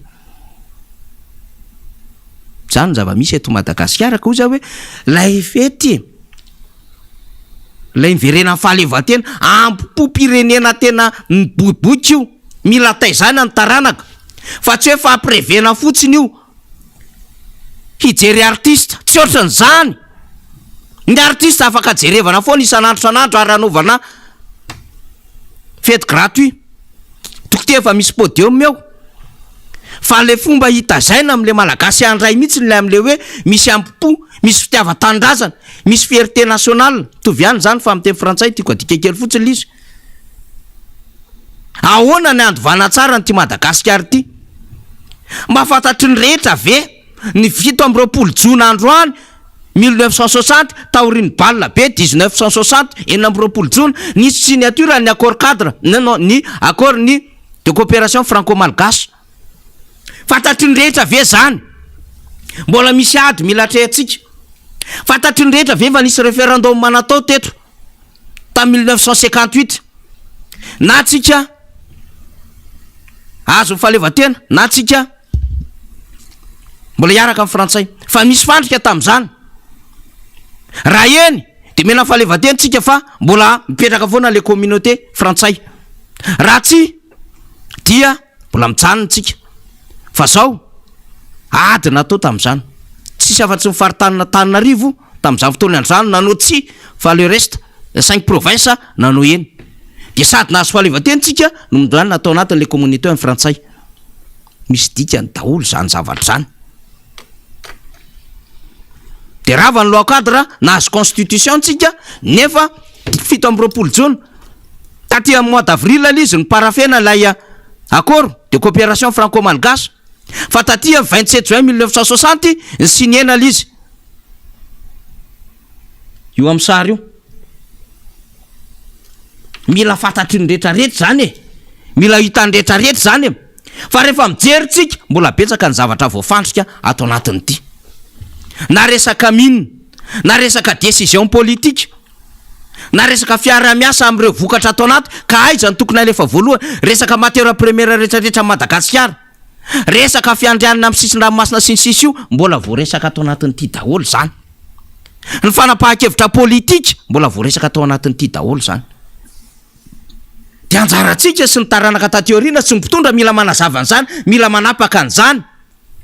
cordon tsy mandeha makany amin'ny tena fahaleovan-tena antsika zany fa mitady ny tena fiandrianana le Madagasikara marina tamin'ny 1973 président de Ratsiraka ministre ndrarahambahiny tamin'ny fotoan'andro dia lasa nandeha tamin'ny Frantsa mihitsiny anisany nanao révision zany accord de coopération zany fa zavatra telo ny tena ngeza be tao anatin'izay ary vita ny adevitra tao anatin'izay de ny alantsika tao anatin'ny zone franc de ny fananantsika vola manokana sy fananganana amin'ny banque centrale fa mbola tsy ampy zany ary mbola tsy manana ny fahaleovan-tena tanteraka tsy feno fiandrianana raha tsy tafaverina ny tany rehetrarehetra zay anontany be any Madagasikara ohatra ny Îles Éparses zany tantara ny 12 décembre 1979 nakatoaviny teo anivon'ny Nations Unies satria nisy résolution raisina tamin'izany zay nge le tantara e zany zavatra rehetra zany mbola mamatotra atsika daholo zany mbola misy sombosombony tamin'ny charte Lambert nataony rakotondra radama tamin'izany fotoana zany mbola nitazomina taty amin'le protectorat tsika mbola nitazomina taty amin'ny loi cadre tsika mbola nitazomina taty amin'ny accord de coopération tsika de io tsika tsy tafavoaka io na ny resaka mine na ara tsy maintsy miresaka amin'ny vahiny tsika code minier loasy olona grande mine zany mbola problème eto Madagasikara daholo zany ny any betsika mipista rehetra mivoaka daholo ny volamena tsy tsisy intercepteur misy tratra ry nanjavina antare io resan'ny député Alain Ratsimbazafy zay rehefa aveo ka azafaly mampire vahoaka fotsiny satria miperita na ino ty na kotina popularité de ndao aloha fa aprevena vahoaka fa mivolam-panjakana tsika raha teo no milalao azy tsika raha teo no mamoaka azy arak'izay ty tsika amoana azy fa tsy ampy le nandehanana ny tetitetika le pavé kely sy le trano rehetrarehetra teny amidire atany amin'ny district atany tam'ireny naka artiste tam'ireny nandany vola be mbola tsy ampy iny la nio tsara misy le vola atao daholo ny podium atao ny fisarihana atao zay fomba ahafahana mikotokoty vahoaka zay ny objectif an'le fanjakana fa raha hoe ndeha hampianatra hitaiza le fitiavan-tanindrazana ho an'le vahoaka malagasy tsy misy zany mampalahelo sy mahamenatra le fomba fihetsika le fitondram-panjakana de tsy sasatry mitady fomba ahafahana manao récupération politique hatrany amina resaka fivavahana ara-plazantsara anaovana récupération politique sy manipulation tsy voazambany nisy anjany fa nisy tamin'ny heritaona nisy oviana de zay fomba ahafahana mivoaka rehetrarehetra mba irécupérena an'le vahoaka anaradia ale fitondram-panjakana zay efa tena tsy faly le vahoaka malagasy hoia de ity zavatra ty no alefa atsika ohatran'izao ny fiainan'le vahoaka malagasy témoignage efatra no alefa atsika ahoana mba ny ainan'le vahoaka an'izany fety sy nanomanany an'izany nandeha lavitra be teo ny tamin'ny fanazavana raha ivolana meloa de efa vita daholo ny programme iny sampianakaviana kalazana ny 5 sy ny 9 jona 5 taona lasa 20 taona lasa am'izao fotoana zao de mbola mitady zay ho arapaka mbola mieritreritra hoe inona no ahafahana mikarakarana fety de jerevo enoy le témoignage ohatran'izao rem-pianakaviana efatra no hitondra zay fanazavan'zay tamitsika zany dahoara fety ny andro sa manao zay ampifalifaly ny taonany sy ny ankohona ny rehetra mamoaka vola tsy toko tsy firohana anaovana lanona ampianakaviana fiara-mifaly eo amin'ny sampinamana fidianana kilalao amin'ny ankizy sobebiseby ny rehetra amin'izao akatoko ny fety fa tsy arovana ny faharoa amby taona ny verena ny faly eo vantena ampirenena izao maro ireo omina monjy toerana ny aviana na fianakaviana somary miataka andrenivohitra na ny amin'ny faritra mihitsy aza to fakanana fotsiny anefa zany ho an'ny sasany tsy mba manana na dia sakafo miavaka fotsiny any aza na marina ny fety noho ny fahasahiranana sy ny tsy fisiny te hiana fety tahaka ny rehetra kanefa tsy manana no ento manana hiatriana izany akory na ny sakafo hoanina aza mbola hifampitiadavana mangony fotsiny atsika izay hiaina misan'andro manao mitrotraka ny fahavoazana efa misy ny fanomanana ny fety aloha za zao tena tsisy mihitsy satria le karama tsy misy mivarotra ianao zay zao varobarotra vanjo tsy mandeha karama tsy misy manamboatramboatra parlera de tsisy manamboatra mihitsy ny olona mety hoe mba tsy mihinan-kely isan'andro de mba mihinana kely zany raha pitsy aloha zany tena marina fa ny zay fotsiny zany mba hoe mampiavaka an'le fety raha pitsy hoe mampiavaka mampifaly an'le ankizy fotsiny fa raha kilalao ankizy azy zay efa mba mivarotra de eo ihany ny ankizy ny angalana raha hoe tsy mandeha ny tsena de miakina am'izay ny anay satria raha mba mandeha ny tsena de afaka mba manao metimety na ny akanjona ankizy raha mba afaka mividy fa miakina am'tsena fa ny tsena ny entanay zao tena mbola vao misasaka am'izao raha rehefa tratra ny sakafo atandro de mba hoentina mandehandeha ny ankizy kely ohatra hoe mba hoentina mandehandeha mba mivoakavoaka kely tena mbola tsisy fiomanana mihitsy aloha am'izao rehefa amin'ny sakafo fotsiny de zay ny ankizy fotsiny ny ampifalifaliana de vitako raha mahita aloha de manao zay kely ananako fa rehefa tsisy de mijanona am'izao zao ety zao zay miafy tsisy vola de hoe andao hitady vola aloha akapaka sy tafangy zay mba fivelomanay midy rehefa ve de iny hividanana vary tsisy fety tsisy vola mpinarina anaovana fety eo de ohatra lafanana andro ihany voalohany ty tsy mbola misy fety vanona zany fa antsena ty tsy mandeha de eto fotsiny aloha zany miandro zay vokany no ny kilalao anankizy koa mbola tsika hoe atao de eto zany zay no miandro zay tsena falafosan'ny tsenanay eto zany zay rehefa afaka manao fety eto mbola tsisy mihitsy aloha tsy eto fa mbola miandry tena isy mihitsy aloha zay vao manao fety. Ny sakafo androany tsy maintsy dia davina androany ohatr'izay foana. Samy mandeha samy mitady ny fitenenana. Ny sasany migalabana anaty fety maro isan-karazany, misy kosa ireo miaritra nanohan'ny koanina zamanahirana. Hita taratra mandritra izao fety izao ny fasahirana na iainan'ny vahoaka malagasy.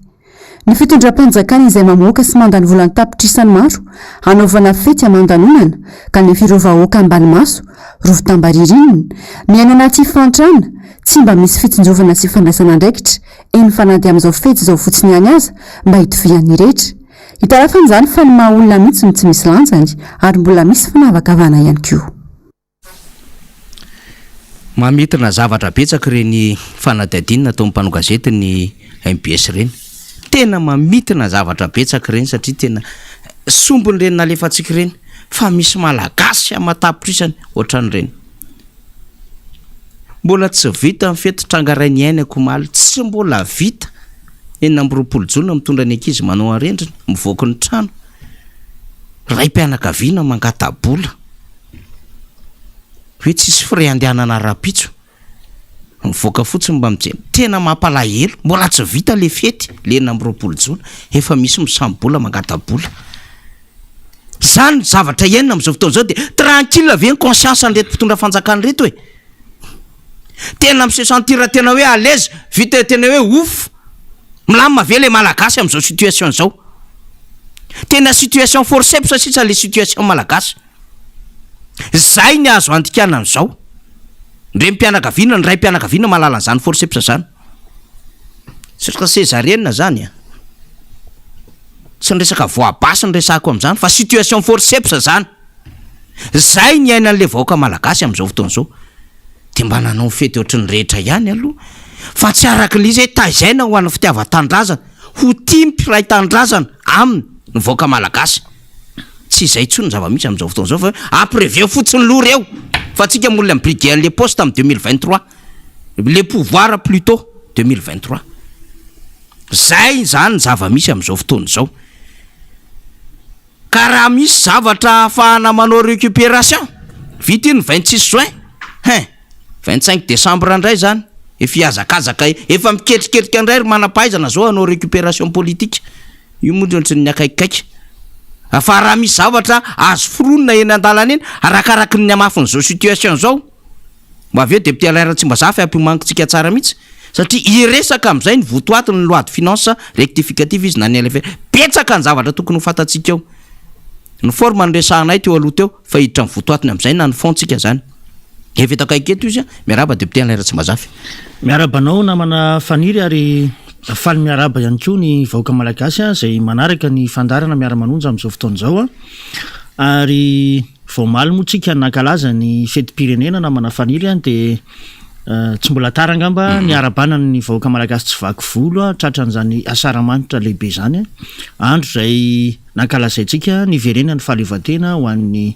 firenena malagasy. Eto ihany koa dia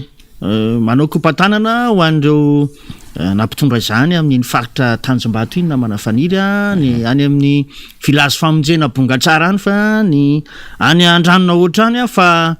mitondra teny fankahirezana ho antsika ry zareo reo amin'izay lafiny hoe fandraisantsika anjara eto amin'ity fandarana ity.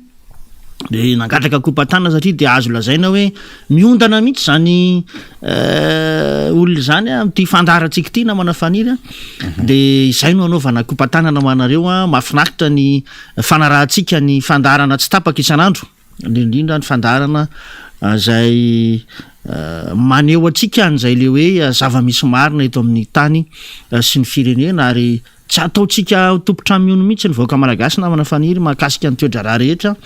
izay mbola ho resahantsika sy ianao rehefa aveo fa raha mahakasika ny fety manokana no resahana aloha ety am-piandohana dia tsapa tokoa zany amin'izao fotoana izao fa lasa friariana sisa ny tena apetraka izao fitondrana izao ny amin'izay lafin'ny fankalazana ny fetim-pirenena izay. Tsy mifantoka ntsony amin'ilay fitazanany malagasy ho tia fihavanana sy ny hoe firaisan-kina fa toa maneho seho ivelany firatiana ary mandany vola. Tsy tokony tsy forohana ny fanjakana amin'izay le hoe endrika ivelan'izay zay tsy mitondra soa makany amin'ny vahoaka malagasy satria hitantsika ny fahasamihafan'ny fitondrana nisy tany aloha tany sy ny fitondrana amin'izao fotoan'izao satria lasa mivoana loatra amin'ny lafiny oeraoera ozy izy tsika no tena hitatsika na fihetsiketsehana ny tena ifitoeran'le fitondram-panjakana kanefa izy dia ao an-damosiny ao dia misy zavatra adidy sy andraikitra mavesatra be zay andrasa ny vahoaka malagasy ny fanatanterahana azy dia indrindrindrindra zany amin'le hoe fiatrehana ny fiainany vahoaka andavanandro zay hitatsika fa efa tena miondrika amin'ny tany mihitsy ary mandady ny vahoaka amin'izao fotoan'izao araky ny horonan-tsary sy horonan-peo zay hita sy reantsika teo zao namana fany tena mahontsy no mijery an'le raim-pianakaviana milaza an'ireny tena tsy manana horaisina mihitsy hiatrehana an'izany fetim-pirenena zany reny mpianakaviana moa zay tena atao hoe mahalala ny aty vilany amin'ny androna fety ohatran'ireny dia tena milaza hoe miandry ny tsenanay mba handeha zao zay vao mba afaky ny mety hividy na kilalao na sakafo kely ho an'ireo ankohonana hitatsika ihany koa ny sary teo fa eny amin'ny toerana zay fanaripako no atao hitadiavan'ilay fianakaviana zany zay mba haniko hoanina zay mendrika ho an'ny malagasy hoe zany andrindrindrindra ao anatin'ny andro fety no ahitantsika an'ireny zavatra mahontsay ireny ka zay no isotomatsika ny sain'ny vahoaka malagasy amin'izao fotoan'izao na manafaniry satria dia tena tsy mifanaraka amin'ny zavatra tokony iainany vahoaka malagasy tsony ny iainany amin'izao fotoan'izao raha hitantsika moa reny tena mamasina ireny dia resaka fisehosehoana mipetsaka ary atao hoe famalifaliana fotsiny ihany no nataony ny fitondram-panjakana fa tsy tena mijery an'izay fototra tokony hamahana ny olana eto Madagasikara zay ary eo indrindra no iresantsika na manafaniry makasika n'ity teti-bolam-panjakana ity satria tena anisan'ny zavatra nanahirana izy io teo anivon'ny anteny mera-pirenena ary nahatonga ny atao hoe ny ety anivon'ny fanoherana na ny antoko tiky Madagasikara ny vondrona parlementaire tiky Madagasikara nametraka mihitsy ny atao hoe fanambarana mialohan'ny fandaninana zany teti-bolo zany no hoe mitsipaka marindrano an'ity teti-bolam-panjakana ity misy antony maromaro zay mbola ho azavaiko rehefa avy eo fa ny ambara dia ny hoe isaorana rankasitrahana ireo mpikambana tiky Madagasikara zay ao anatin'ny vomerany vola sy ny teti-bola zany ny anivon'ny anteny mera-pirenena fa tena tsy nialatra amin'ny farany tao anatin'izany hoe fivorin'ny commissionna zany satria ireo solombavam-bahoaka mpikambana zany anisan'izany ny tena koa tao anatin'izay commissionna zay commissionna ny vola sy ny fitantanam-bola zay dia maro ireo fanontaniana ny lambalina tamin'ireo tompon'andraikitra ara-teknika eo anivon'ny ministera ny toekarena sy ny fitantanam-bola ary ahitana ihany koa ny ratsamangakany eo anivon'ny sampanarahan'ny etra ohatra ny eny anivon'ny doanina ary koa ny eo anivon'ny tahirim-bolam-panjakana zay nametrahana an'ireo fanontaniana samihafa manoloana ny teteti-bolo ity satria tokoa mantsy dia anisan'ny nahavariana teny anivon'ny anteny mera-pirenena ny fanaovana amboletra ny fandaniana izany teti-bolo zany ary mahatsapa mihitsy ny voamera ny fitantanam-bola sy ny toe-bola zany eny anivon'ny anteny mera-pirenena ny hoe toa vaototoana izay atao hoe fahefana hanana ny commissionna izay fa nahitana mihitsy ary zany karazana tsindry avy any anivon'ny mpanatanteraka amin'ny hoe tsy maintsy handaniana angana an'izany teti-bolo zany zay mbola ho resantsika koa rehefa avy eo fa izany rehetrarehetra zany na manafaniry dia etitsika ilazana fa na ny androm-panjakana aza amin'ny atao hoe ny andraikitra feno zay tokony hosahany eny anivon'ny anteny mera-pirenena zay anisan'ny antony izay atao hoe nandavana na ihany koa tsy nankatoavany vondrona parlementaire tiky Madagasikara n'izany teti-bolo zany faniry dia no reto antony lazaina manaraka reto. Voalohany a dia tsy voaady zany feim-potoana nametrahana an'izany tolo-dalàna zany teny anivon'ny anteny mera-pirenena satria mazava ny lazain'ny lalam-pandroenana loi organique azy na lalàna zany zay lalàna manokana zay ataontsika hoe ilana fandinihana ary iakinany aim-pirenena toy ny teti-bolam-panjakana dia voalaza ao ny hoe 30 andro no tokony atongavany alohan'ny andraisana fanapahan-kevitra no tokony atongavany zany anivon'ny anteny mera-pirenena kanefa dia tsy voady zany satria tsara ny manamarika fa ndroa andro tao alohan'ny atao hoe fotoana zay nandinihan'ny commissionna ny vola zay a no tonga tao amin'ny anteny mera-pirenena ny ireo document reo feno tsy ndriko tsara hoe feno satria nisy apahany de ny annexe zany a no tonga farany zany hoe tany amin'ny alarobia ariva tany zany a no tonga farany teo anivon'ny anteny mera-pirenena larobia ariva zany hoe ny 12 ny volana jona teo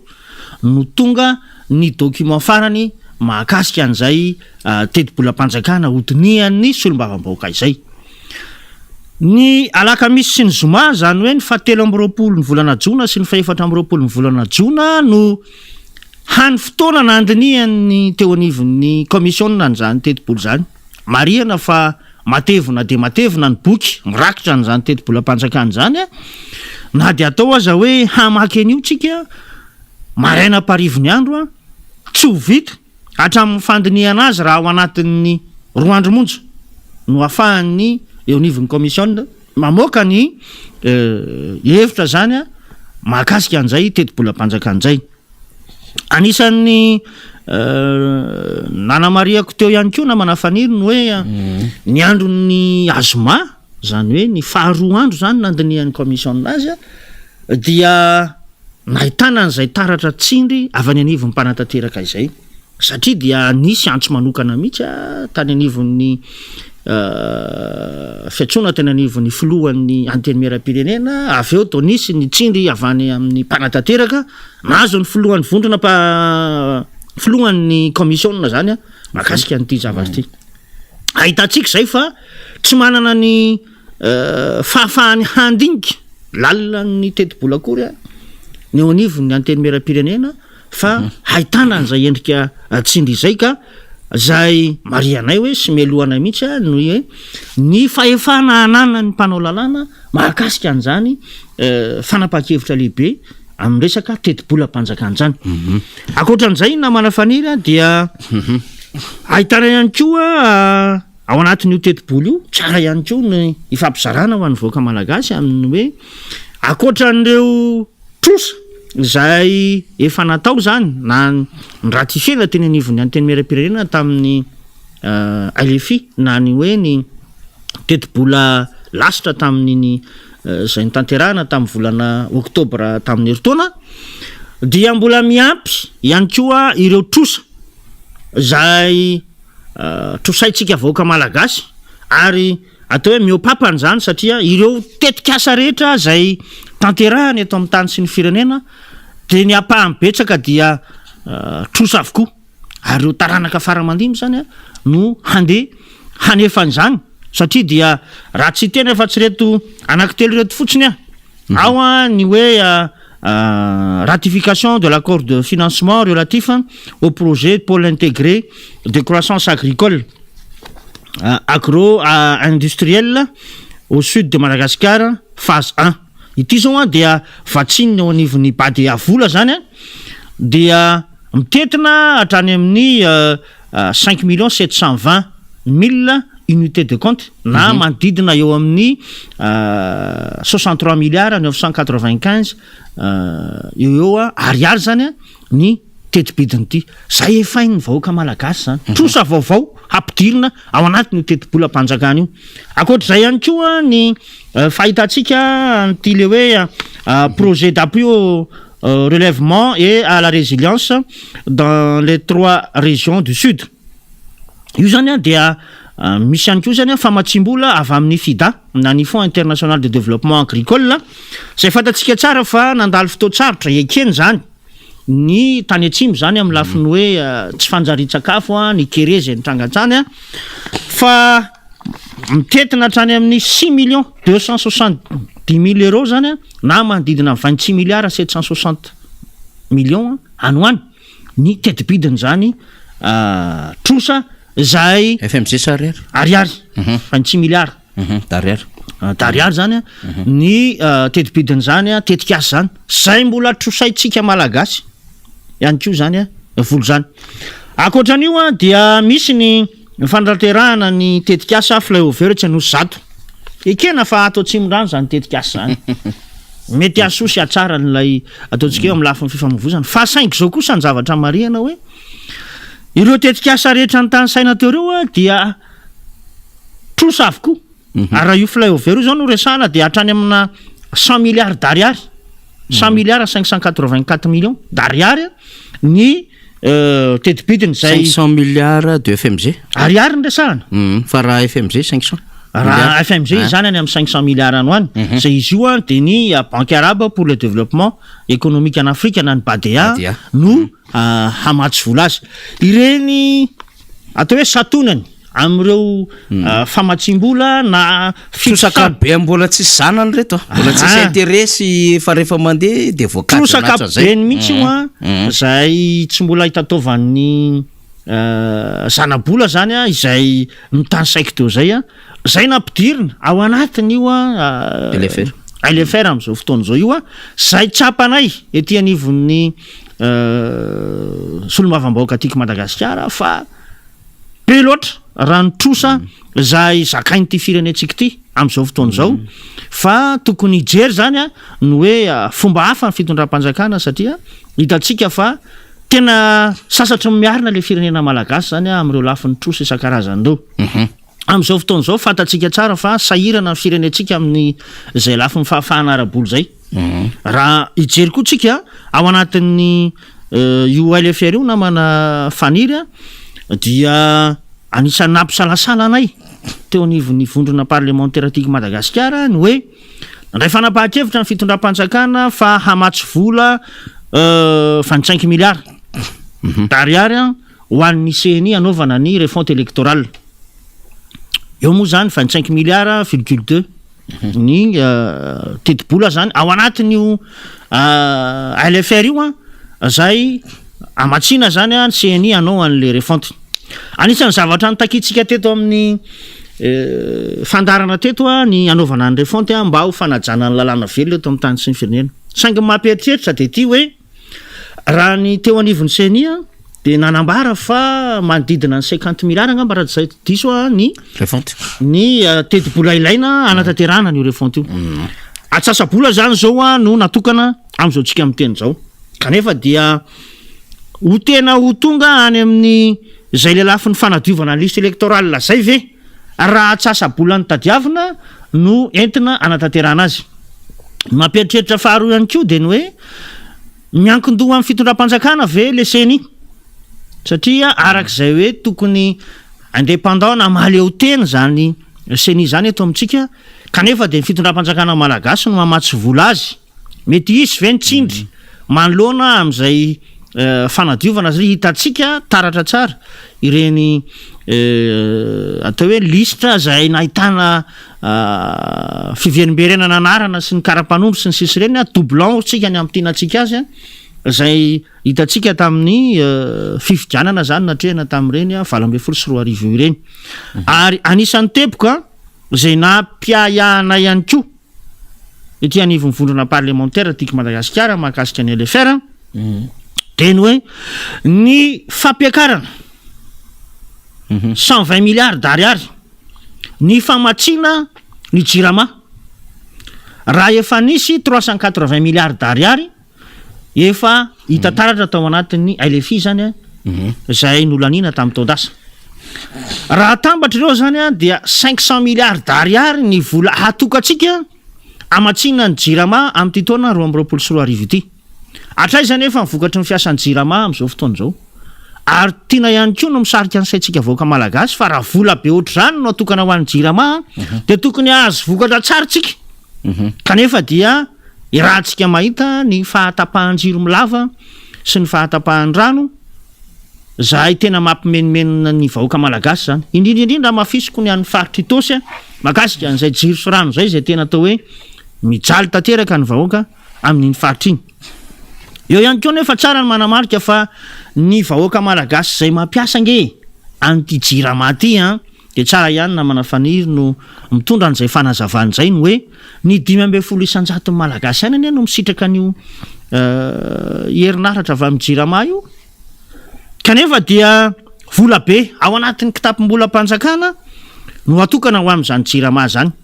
be moa ny resaka tao ao mahakasika an'ity jirama ty amin'ny hoe ny solika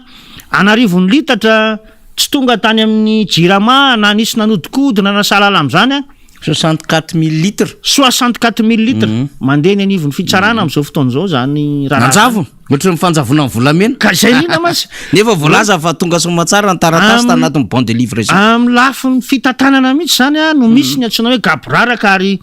mialatsiny raha miteny an'ity fa ahina mihitsy ny fisina totakely amin'ny sehatra rehetra eto amintsika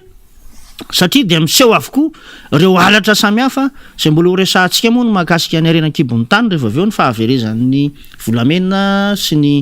vatsoa zay mitena zay milanja 930 kilao mbola ho resahantsika iny fa haitana taratra zany amin'ny rafim-panjakana rehetra misy amin'izao fotoan'izao eto Madagasikara izay le hoe fanaovana tantely afadrakotra ny zavatra rehetra fananam-bahoaka ka mampieritreritra sy mampiay azy zany dia mafisiko zany fa hoe anisan'ny nametraham-panontaniana lalina tao anatin'izany asam-bomery zany ny mahakasika an'ity le hoe 500 milliards d'ariary atokana ho an'ny jirama ty akoatran'izay ihany koa dia tsara ny manamarika fa raha araky ny fanazavana nentin'ireo teknisianina dia efa manodididina ny 300 milliards ariary ihany ho any no efa vola lasan'ny jirama tamin'iny 5 volana voalohany iny zany hoe na ho tonga azy ity ilay 120 milliards d'ariary zay nasitsika fanitsina tato anatin'ny teti-bola-panjakana ty dia tsy ampy ho an'ny jirama akory mandritra ny taona zany ny vola zay entina zany amatsina an'izay hoe ho an'ny jirama zay midika zany fa itsika zany dia mety toy hatrany amin'ny mandava-taona mihitsy ity fahatapahan-jiro sy rano eto Madagasikara ty satria rehefa tsy ampy ny vola omena ny jirama dia tsy manana moyen zareo na fomba zany mety andoavana ireo viditsoloka sy ny sisa fantatsika ny any amin'ny faritany moa zany amin'izao fotoan'izao raha mifampiresaka amin'ireo solombavam-bahoaka namana faniry dia hoe any aminay ny raha tapaka ny jiro ka misy herinandro misy tapabolana inona ny antony dia tsy misy solika tonga any atoerana zany hoe eo amin'ilay fisina olana mihitsy zany amin'ny lafi-pamatsiana solika ny olana zany hoe ao anatin'izay tsy fahampiana angamba marimarina kokoa ny vola ampiasain'ny jirama ary koa ireo gaboraraka samihafa zay atao hoe ny solika azafady ny solika sy ny sy ireo kojakoja maro samihafa zay ahitana fahaverezana sy fangalarana iny anivony reny sampandrara samihafa reny ianao moa teo nanamarika hoe ny andriamato ministra dia mahavita makany any elakelatranso sisanao ataony amin'izao fotoan'izao mba tehany eo fa hoe miasa kanefa dia fantatsika fa lavaka be toy zany no hitataratra ao anatin'io fitantanana ny jirama io eto ihany koa ny teboka manaraka zay atao hoe nipetrahany fandraisana fanapahan-kevitra tety anivon'ny solombavam-bahoaka tiako Madagasikara dia hoe ny tsy fifehezana mihitsy ny teo karena eto Madagasikara satria raha ny fiakaran'ny vidim-piainana no resahana na ny hoe ny inflation zany dia tsy mitsaha miakatra zay everina fa 7.3 isanjato izy amin'ity taona 2024 ity raha ohatra ka 9.3 isanjato izy ny tamin'ny taona lasa zany hoe mbola iakatra ihany zany ny vidim-piainana eto Madagasikara ary tena hoa de chiffre ary ny fahaverezana asa nefa manoloana an'izany dia betsaka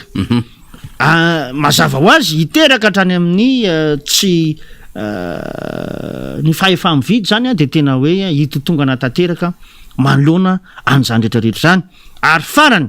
dia ny makasika any hoe ny croissance économique na ny fiakarany ny arikarena eto Madagasikara dia nidiny zany tompoko raha ohatra 5.700 ny everana azy tany aloha dia hidina hatraty amin'ny 4.200 zany amin'ity taona 2024 raha feheziny reo rehetrareo dia nandray ny fanapahan-kevitra ny solombavam-bahoaka tiako Madagasikara ny tsy ampandany an'izany teti-bola-panjakana na sipanitsiny zany satria dia tsy ahitana fanantenana ho an'ny vahoaka malagasy izany teti-bolo zany fa miteraka andray aza trosa marobe ary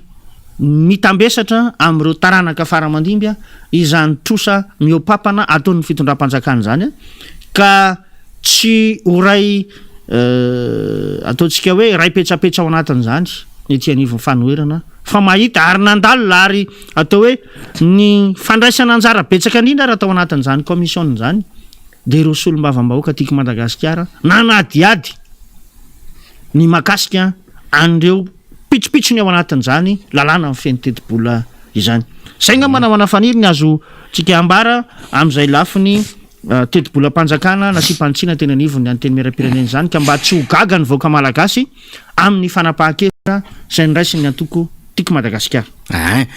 Tena mazava zay ataontsika hoe nazay azony fitinina ny entin'ny député Alain Ratsimanjava tena fitinina tamintsika satria misy zavatra important be da be anatin'izy zany hoe akoatran'le hoe fanitsiana zany de fampidirana trosa vaovao araka ny teneny teo hoe telo be zao ao anatin'izany zay satonany entiny tamintsika teo sy le hoe ahoana reo tondro zotrairay ekonomika zay hitranga amin'ity embolana faran'ity zany amin'ity taona 2024 sy 2025 ity zava-dehibe mifahafantarantsika vahoaka amin'izany ary antony na tonga ny hoe tsy miraitsy kombakomba ao anatin'izao fandrafetana loi de finance na sipantsina zao rectificative ny antoko tiako Madagasikara amin'ny alalan'ireo vondrona parlementaire ary ny alin'iny amo zany tao rinina ny asambomera ary ty ny tena tsara marina ny député Alain Ratsimanjava tena nazoto ary anisan'ny niarika ny asambomera ny député avy amin'ny antoko tiako Madagasikara ary tena nandray anjara fitenenana mikasika andreo zavatra rehetrarehetra zay voatondro tao anatin'ireo 700 pejy tsy latsaka no terena tsy maintsy vita tao anatin'ny 2 andro tena efa grave be zany ao anatin'izao fanjakana zao ny solombavam-bahoaka miara-dia amin'ny fanjakana moa zany efa anaovan'ny olona karazana blague sy ironie sisa anaty Facebook ary mijery eto io hoe tsy mahafantatra akory ny le ambandainy le loi de finance rectificative ary na mahafantatra ara de minimikipy satria tratra n'lay tery mantany antokony de tsy maintsy nanangatanana tsy maintsy manangatanana ao anatin'ny trosa be miavosa malagasy tsy maintsy nanangatanana ao anatin'ny subvention jirama na de efa tsy nekely ny teo anivon'ny mpamatsy vola ary zany hoe mbola subventionnena foana ny jirama iresaka vérité de prix tsika rehefa aveo député Alain Ratsimanjava fa mbola nanery ny fanangatanana ho 9,2% hoany ny taux d'inflation grave anie zany fa tsy mahay zany tena aloha de tsolontsika mihitsy mba mahay mamaky teny ve mba mahay mamaky le loi de finance ve ireto député izay miara-dia amin'ny fitondrana reto valina mba tsy lazantsika tena tsy mahay de tsika manahirana amin'ny fomba fantikana zany satria raha olona tena misaina sy mijery no avy mivahoaka eo foana le discipline ana parti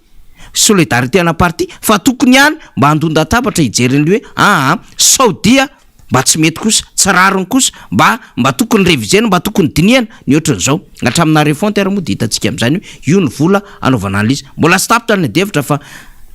ho avy zay ndretsika député Alain Ratsimanjava le resaka hoe fiakarany viditsolika tsy azo hidivirana zany ny hoe hiakatra ny viditsolika eto Madagasikara ary io de hoe tsy niady ny Ukraine na sy Russie io zany resaka fialana baly zany hatram'izay de nidina be ny baril fa zao tsy nanova viditsolika ny teto Madagasikara zao izy miakatra any amin'ny 116 115 120 dollars ny baril de aty indray zany tsika no miketriketry hoe tsy maintsy akarina le viditsolika fa io nefa de efa naperaka ny teo anivon'ny mpamatsy vola hatram'izay ny vérité de prix amin'ny viditsolika eto Madagasikara ny solika de anisan'ny mambotry ny orinasa jirama ihany koa ary mamotika ny fanodinana zany orinasa jirama zany fa ny solika ihany koa de eo atalan'ireo mpandraraha vavety zay multinationale tsisy efa ampidirana amin'ny fanjakana malagasy intsony de zay tian'ireo anaovana azy sisa ny zava-misy de zao voatery miadevitra amina adevitra ohatran'izany tsika inona ny zavatra mety hitsanga de pitialaina tsy mazava satria efa nresaka tetibolona sy mpantsiana ihany ianao aiza ho aiza ahoana no mety ho fetraka an'izany satria amin'ny mahasolomavomboaka anao amin'ny matao anatin'ny voamerany tetibolona sy ny volanao ihany koa de betsaka ny zavatra adevitra ary anisany mba namaky ihany ny solomamboaka tiako Madagasikara. Mahavoakasika ny tetibolam-panjakana moa mahakasika an'izay resaka viditsoloka izay a de hoe ny fanapahan-kevitra zany niraisiny tao anatin'izy iny a de ny hoe mba ahidina ho 5% ny TVA zay ampiarina amin'ny resaka varotra anatiny zany a amin'ny resaka super carburant sy ny resaka gasoil zany moa dia miteraka ny ataontsika hoe fidinan'ny hetra miditra eo anivon'ny sampandraran'ny hetra zany a mahatratratra any amin'ny 360% izy teo aloha fa nidina zany a nataontsika 5% le izy zany moa zany de hoe hitadiavana ihany an'ilay mba fampidinana amin'ny vidin'ny solika zay ampiarina eto Madagasikara zay mariako manokana fa raha eo amin'ny sampandraran'ny hetra fotsiny satria any amin'ny hetra moa zany resaka TVA zany a de efa midina hatrany amin'ny 370 milliards any hoany ny fiainan'ny vola tokony hiditra eo amin'ny hetra manoloana an'io resaka fampidinana ny tahan'ny hetra ampiarina zany amin'ny resaka solika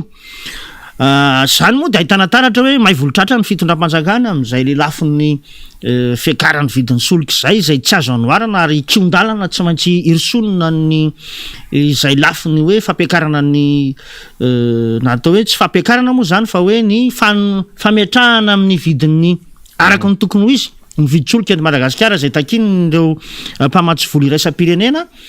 kanefa dia tsy mifanaraka amin'izay tontolo ary ekonomika tadiavina zay ny tontolo ara-tsosialy zay misy eto amintsika zay mianjady amin'ny vahoaka malagasy amin'izao fotoan'izao ka ahitana taratra zay tany anatin'io lalàna amin'ny feno tetiboly io izay fidinan'ny vola zay tokony hiditra zany eo anivon'ny sampandraran'ny hetra zany anaty zany arana manafaniry de iresaka an'io resaka solika io ihany tsika hoe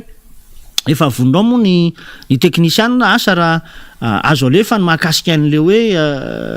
fahaverezana ve sa tsy fahatongavany solika zay manodidina 64 millilitres zay mandeha ny anivon'ny fitsarana amin'izao fotoan'izao mba ahafahantsika amin'ny rahalahy ihany koa zany mitondra fanadiadiana mahakasika an'izay na famelabelarana mahakasika an'izay lafiny ara-tsolika izay eny ary anaovako fanamarena fotsiny 20% le TVA teo anaovako fanamarena kely fotsiny zay teo aloha ndao ary ty élément momba an'le solika nanjavony ty hitondrany namana fanadiadiana zany 4.9 litatra ny gazoal very tsy hita popoka tao amin'ny jirama saika andinana anambomanambola olona valo ny voasambotra tamin'ity raharaha ity saingy de olona madinika tsy ireo atodonikotrika ny alatra ny voasambotra anisan'izany ireto mpamily ireto nahazo fahafahana vonjimaika rehefa avy niakatra fampanoavana tsy marina zany hoe tsy tonga taminazy 15 avril zany anao livraison maninona ty amin'ny 2 juin zao mahita tsy tonga entana aminazy déchargement eo isan'andro misy manao pizy misy manao contrôle maraina misy manao contrôle riva ahoana tsy ahitany an'izany tamin'ny 17 avril farafaharatsiny zany na 20 avril fa ty amin'ny 2 juin zao miteny tsy tonga aminazy le entana voatitra daholo 64 000 litres zany maninona izy tokony tamin'ny 17 avril izy de fa nahitan'izany satria na 15 avril livraison aty amin'ny 2 juin zao miteny tsy tonga aminazy livraison entana anazy zany tsy possible zany ahoana misy contrôle isaky maraina misy compteur déchargement ary zay mijery compteur aloha nagnano déchargement départ zéro zay ny fantany aminazy de mandeha déchargement de vita raha olona nagnano asany normal izy 17 avril fa tokony hitany tsy tonga taminazy entana fa tsy amin'ny 2 juin zany mba mipetraka kosa aloha mikonta am'zany tretra am'zany hoe 15 avril za manao livraison aminazy amin'ny 17 amin'ny 2 juin ty vao hitany hoe efa orovolona zany vao hitany tsy aminazy entana dikan'izany mpiasa anazy magnano tandrevaka am'zany fa tsy zay mihitsy voalaza fa nampiasa taratasy osoka ireto mpamily ireto ary izay nanenjehana azy tena amin'ny fitsarana zava-misy am'izao zay tamin'le voendrikendraka hoe tsy tonga le gazoaly ny teny anjiramany fa zay tena nahazo bon de réception ara-dalàna de jirama zany nanome bande réception de personne jirama sy ny Australie nanao sonia de farany zay zay chauffeur manao sonia de mamonjy fa tonga somanjara ny jirama le entana fa nefa zany nanao fitoriana zareo de nakatra fitsarana zay tamin'ny latsinainy de zao mbola kazan'olo afaka nanao fafana vonjy maika. Ny manavanana an'izao fanjakana Andratjoelina izao de ireo madinika hatrany no ampiarana lalàna, ireo ato mikotrika kosa de afaka madidio hatrany ary tsy andrenesam-peo ny momba azy ireny. Ohatra amin'izany zao ny momba n'ireny raharavolamena tratra naondrona antsokosoko ireny, ireo madinika hatrany no anaovana sinema, enjehana sy ampiarana lalàna mba ilazana fa fanjakana tany-dalàna izao fanjakana izao.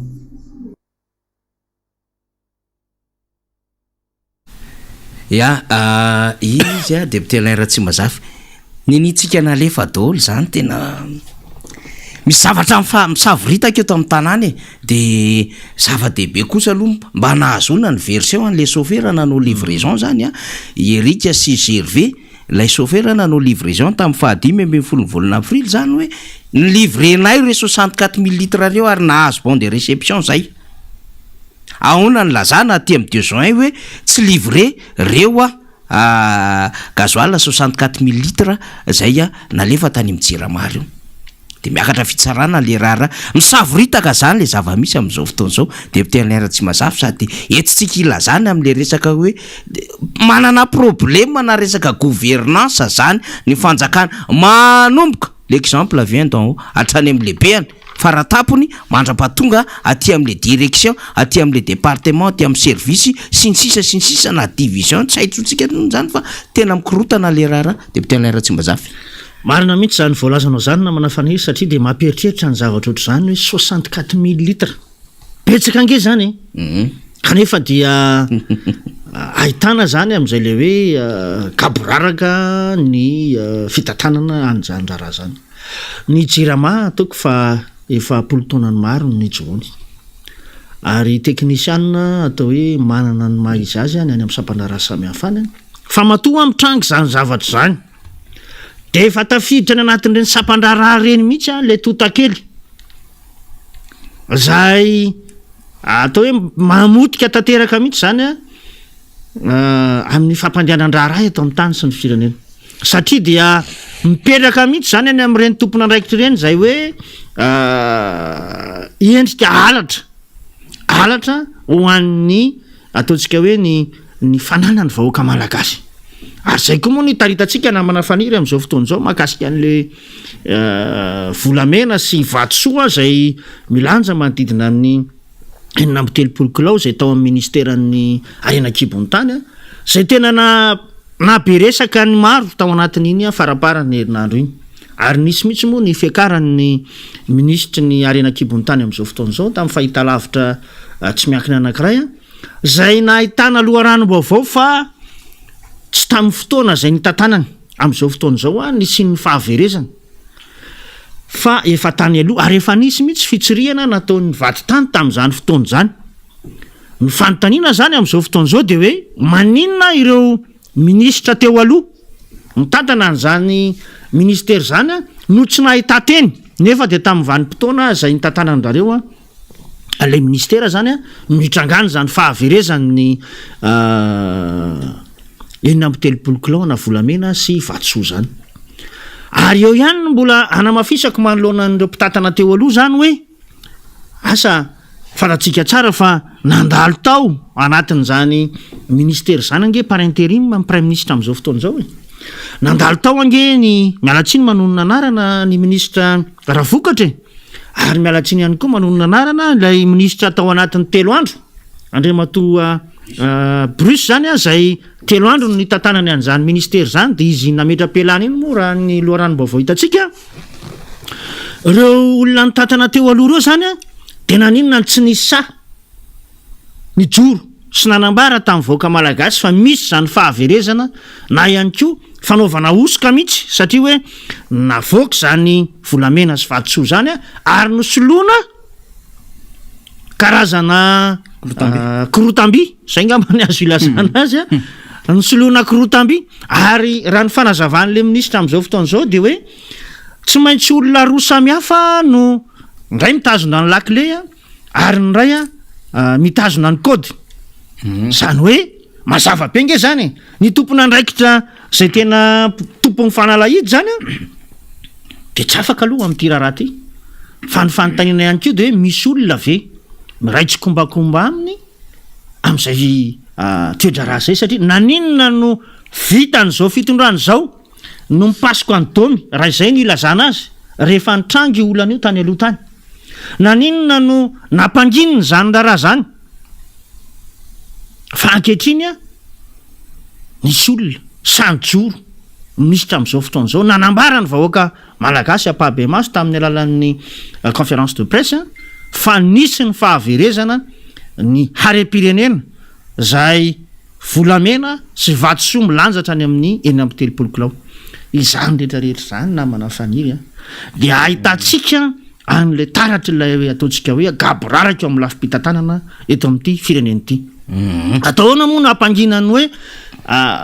zavatra valeur be nge zany raha jerena araky ny tombatombana de manodidina 7 milliards ariary any hoany ny tetibidin'ireo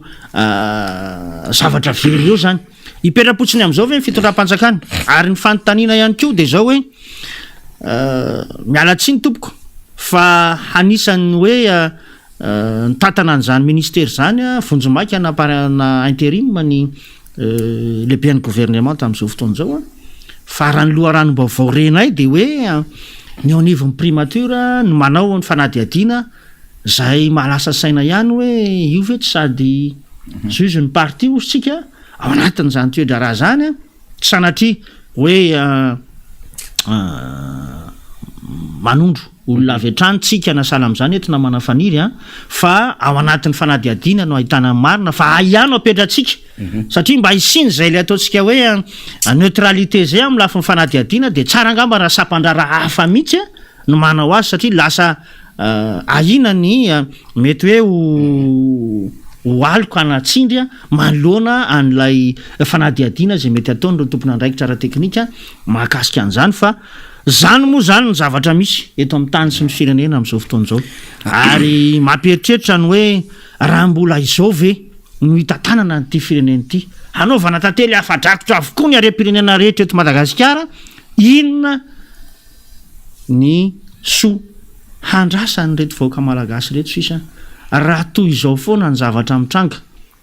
eto amin'ny tany sy ny firenena raha tsy tenitsika fa nisy volamena nge tamin'ny faraparan'ny taona 124 e zay 70 kilao mahery zay lasa tany ivelany tany aiza am'izao fotoana zao nitoyany iza marina ny tena atodonikotrika tamin'ireny raharaha ireny aiza le fandraisana andraikitra ny fitondram-panjakana ary ny zavatra anankiray mare atsika de hoe toy ilay madinika ihany no migadry any amponja fa le tena atodomikotrika ilay ataontsika hoe trondro vaveto osytsika de atao mialokaloka any ambadika reny raharaha reny foana ary eo moa zany de hoe maro ny raharaha zay mafana teto amin'ny tany sy ny firenena fa toy ny very anjavona ihany ny fanadiadiana rehetra izay mitranga eto amin'ny tany sy ny firenena ka zany no misy tomana ny saitsika vahoaka malagasy amin'ny hoe mbola azo itokisana ve izao fitondrany zao anaovantsika fanamariana ohatran'izao mihitsy zany apitsika ny teny député Alain Ratsimazafy teny hoe nanomboka tamin'ny 2014 zay nananganina ny gouvernementa vaovao de ny ministra am'izao fotoana zao ny ministra ny rano am'izao fotoana zao anatin'ny gouvernement zao no ministra ny Renankibon'ny tany voalohany tao anatin'ny gouvernementa zany nanomboka tamin'ny 2014 zany hoe taorina n'le volana janoary zay nanaovana fianianana nanendrena premier ministre vaovao sy nananganina gouvernementa zany ministra raha vokatra no nitazona azy teo taiza ho aiza tao anatin'ny passation tao ve sa sy tao na firy mbola atao tamin'izany rehefa nisy ny famindram-pahefana teo amin'ny ministra teo aloha sy ministra vaovao tamin'izay elaneela ny 2014 sy ny 2014 zay apetrantsika zay fanontaniana zay satria ny document rehetrarehetra anaovana passation dia tsy maintsy vérifiena daholy ary ao anatin'izay no vaditany zany mety mbola tsy enina amin'ny 30 kilao izy tamin'izany député Alain Ratsimazafy mety ohatra nyresantsika am'izay satria mety misy andreo vatsarobidy volamena mety mbola taty aoriana voatratra fa hoe firy ny efa tao amin'ny coffre-fort ny ministère zay zany ray fa rehefa mipoka le aferana 73 kilo sy ilay vatsoa maro samihafa zay nandehabe ny adevitra momba azy teny amin'ny karera sy ny rehetrarehetra teny na be adevitra momba nyity ministra ty indrindrandrindra ny tany didy sy ny rehetrarehetra tany dia nisaoty le ministra de rehefa nisaoty le ministra dia nanendry ministra vaovao ny gouvernement tamin'ny herintaona ka Andriamatoa Randrianasolo Brice napetraka teo. Brice Randrianasolo nefa fantatra ndray fa hoe misy raharaha zay tsy mampilamina ka nanenjy anazy ary navoatontonona azy teo aloha dia tsy afaka nandray an'le poste ara-dalàna izy de tsy nanan-kely zany le endriky le passation zay niketriketrehana atao amin'ny ministère ny Arenan-kibon'ny tany. De 3 andro any nanao fanambarana ministra Brice Randrianasolo tamin'izay fa nametra-pilana tao anatin'izany poste zany. De niditra tamina famindram-pahefana vaovao teo ministra Ravokatra sy ny PM zay nanao intérim zany tao anatin'ny ty raharaha ty. Le niteneny député Alain Ratsimbazafy teo hoe ny premier ministre no intérim nandritry ny volana maromaro. Ny document de passation rehetrarehetra am'zany nanahoana tsy voamarika ve ary tsy mbola hita tao anatin'ny adevitra ve ny amin'ny hoe efa tao sa tsy tao izany tahirina vatososy volamena zay nigazina teo anivo ministère ny Arenan-kibon'ny tany zany. Ka rehefa nitranga ny gouvernement vaovao ity dia nahazo ministra vaovao ny ministry ny Arenan-kibon'ny tany de Andriamatoa Olivier Irindrainy. Ity zany ny sananapoka hoe misy volamena sy vatsoa zay nigaza ministère tsy hita tao anatin'ny vata fitahirizana azy. Ity zany ny sananapoka ity ministra ty. Donc te hanadio ny tenany izy aloha voalohany indrindra fa tsy izy ary tsy nafantatra amin'ny fisin'io izy satria nitondra vady tany huissier anamarina andreo zavatra voasoratra tao anatiny reo taratasy nanaovana famindram-pahefana. Mazava iny zany fa eo ny tsara apetraka mazava tsara ny aminy hoe tsy mazava eo anatrehan'ny endriky ny fanadihadiana hazona tsy fiandaniana na tsy fanindrina na tena fahamarina toeran'ilay fanadihadiana marina ny fisin'ny primature manao fanadihadiana anatin'izao raharaha izao. Mazava tsara ny teny député Alain Ratsimbazafy teo. Ka raha ohatra misy sapan-draharaha hafa zay ny heverina fa zava-dehibe sy idéal député Alain Ratsimbazafy. Tsika tsy teny hoe anao isaisira d'office ve na andray andraikitra am'zany ve ohatra ny anivon'ny biany koa tsy fantatro. Tsy miteny an'izany tsika. Fa zay sapan-draharaha tokony tandrifiny amin'ny endrika fanadihadiana aloha no tokony hijoro an'izany. Satria anisan'izay tokony hanaovana fanadihadiana tsisy fitanilana ihany koa ny eo anivon'ny primature zay ihany nalàna premier ministre nanao intérim zany na nitatandraharaha vonjimaika teo anivon'izany ministère zany. Mazava tsara mihitsy zay resantsika zany. Zany tsy misy hoe fikendrenana izana amin'izy zany fa hoe ampadio lay fanadihadiana tao dia tsy tsara raha le olona efa tao anatiny no hitondra ny fanadihadiana zay samy juge sy parti. Zany hoe samy tompon'andraikitra sy mpanao fanadihadiana ao anatin'izao raharaha izao. Donc zany vao miainga fotsiny amin'ny endriky le forme na le endriny de efa tsy marina la endrik'ilay raharaha député Alain Ratsimbazafy ary mahakely finoana ny ahitana marina. Ary ty manko de zao eto am'izay tsika zany zao ny endriky le gouvernement tany resantsika ary tena manao politika le antoko avy ty ndray de tena resaka politika ny resantsika anatin'ny ty satria raha misy zany zao tao anatin'izay fotoana nitsangana ny ty gouvernement vaovao ty député Alain Ratsimbazafy ka manapoka ny adevitra zay manahirana am'izao fotoana zao de ministra avy satria ny ministre ny transport Ranjatoelina zay miady amin'ny ACM sy ireo mafia amin'ny ACM sananala n'lay mpikambana anatin'ny conseil d'administration ny Hermady ary tsy manaiky an'le Madagascar Airlines ary hitondra plan de redressement vaovao anao fifanarahana amin'ny ATR vaovao anao fifanarahana amin'ny Boeing sy ny Airbus sy sisa zay resantsika ao anatin'ny fanarenana ny Hermady. Député ministre avy zany de ity amin'ny Arenan-kibon'ny tany ty ndray zany sanamaky an'ity 36 kilo nanjavina navaty akorotamby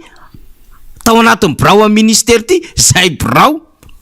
zay tokony nisy olo isan'andro san'andro misy mpiasa miasa ao misy mpiambina ao ary misy document fanaovana passation famindram-pahefana fanapoka an'le ministra le izy hoe misy an'izao zavatra nitranga tao le ministra zay voatsela korina no nandefa an'ireo volamena teo anivon'ny banque centrale handefa izany en Suisse ho diovina ho tonga hors monétaire 99,9%. Zay le tiatsika tenenina hoe manao politika le avy sa mamaky an'le situation anatiny lay gouvernement sy l'État nitovizana zany raha nteny ministra Ranjatoela hoe tena tsy manaiky an'izao zava-misy zao eo nivon'ny fitaterana bakabaka fa tsy fieren'ny totakely ty de ohatran'izay ny zava-misy atao anatin'le arena kibony tany nisy totakely tao nangalatra sy nampanjavina an'le volamena teo anivon'ny ministera arytany anatin'ny coffre-fort izany manana lakile ka afaka manoraka iza manana kody ka afaka manokatra izany vata fitehirizana andreo vatso sy volamena ny giazandreo tsy maintsy ny tompon'andraikitra no manana an'izany ary tsy maintsy tompon'andraikitra ambony no nafantatra amin'ny fisiny zany zava-misy ny giazana teo anivon'izany ministera zany dapetratsika fanontaniana zao ady zao zany zao zava-misy zao de ohatran'le hoe le ministra avy no tena miazakazaka miezaka manadio manazava tsy fanorahantsika voninkazo zany de mitelera tsy mazavy fa rehefa misy zavatra kosa hiventsika hoe mandeha amin'iny lalana mahitsy iny le izy de etsitsika arak'izay le izy hoe zany kosa misy zavatra normal zany azo nyresahany zany tsy resaka fanoherina botolo sy tatasika zany fa adevitra mipetraka ao anatin'ny fitombena fa itsika de mametraka mazava tsara tsy tokony hiditra ao anatin'ny fanadihadiana ny primature satria anisany ny tantana andraikitra tao anatin'izany ministera zany zay nanao ny intérim nandritry ny volana maromaro ka hoy isika hoe aleo aloha azava tsara lendriky ny fanadihadiana am'izay sampana tsy manana fitany lana ary tsy anaiky anaovana tery samihafa de pitelera tsy mazafy amin'indra raha iny marina mihitsy zay voalazanao zay namana faniry satria tsika moa rehefa hikatsaka amin'ny marina dia ilaina foana zay le hoe tsy fitany lana amin'ny fanaovana fanadihadiana zay ny aporsihana angamba ny ao anivon'ny sampandraraha-panjakana zay medidy an'izay lafi ny fanadihadiana zay ny hoe mba meo valiny le vahoaka malagasy satria dia maro araky ny efa nambaraka teo ny ankety natao sy nandalo teto amin'ny tany sy ny firenena fa matetika dia very anjavona rehefa tompona andraikitra ambony no voasaringotra zany amin'ilay raharaha ka aoka mba hifarana atreo zay mba hanana fahasahina ny rehetra indrindra ny tompona andraikitra zay manandraikitra n'izay fanadihadiana zay anome ny vaovao marina ho an'ny vahoaka malagasy ahafahany vahoaka malagasy mandinika ny hoe aiza marina na iza marina ny olona tena fanetry be ny firenena eto amin'ity firenentsika ty ka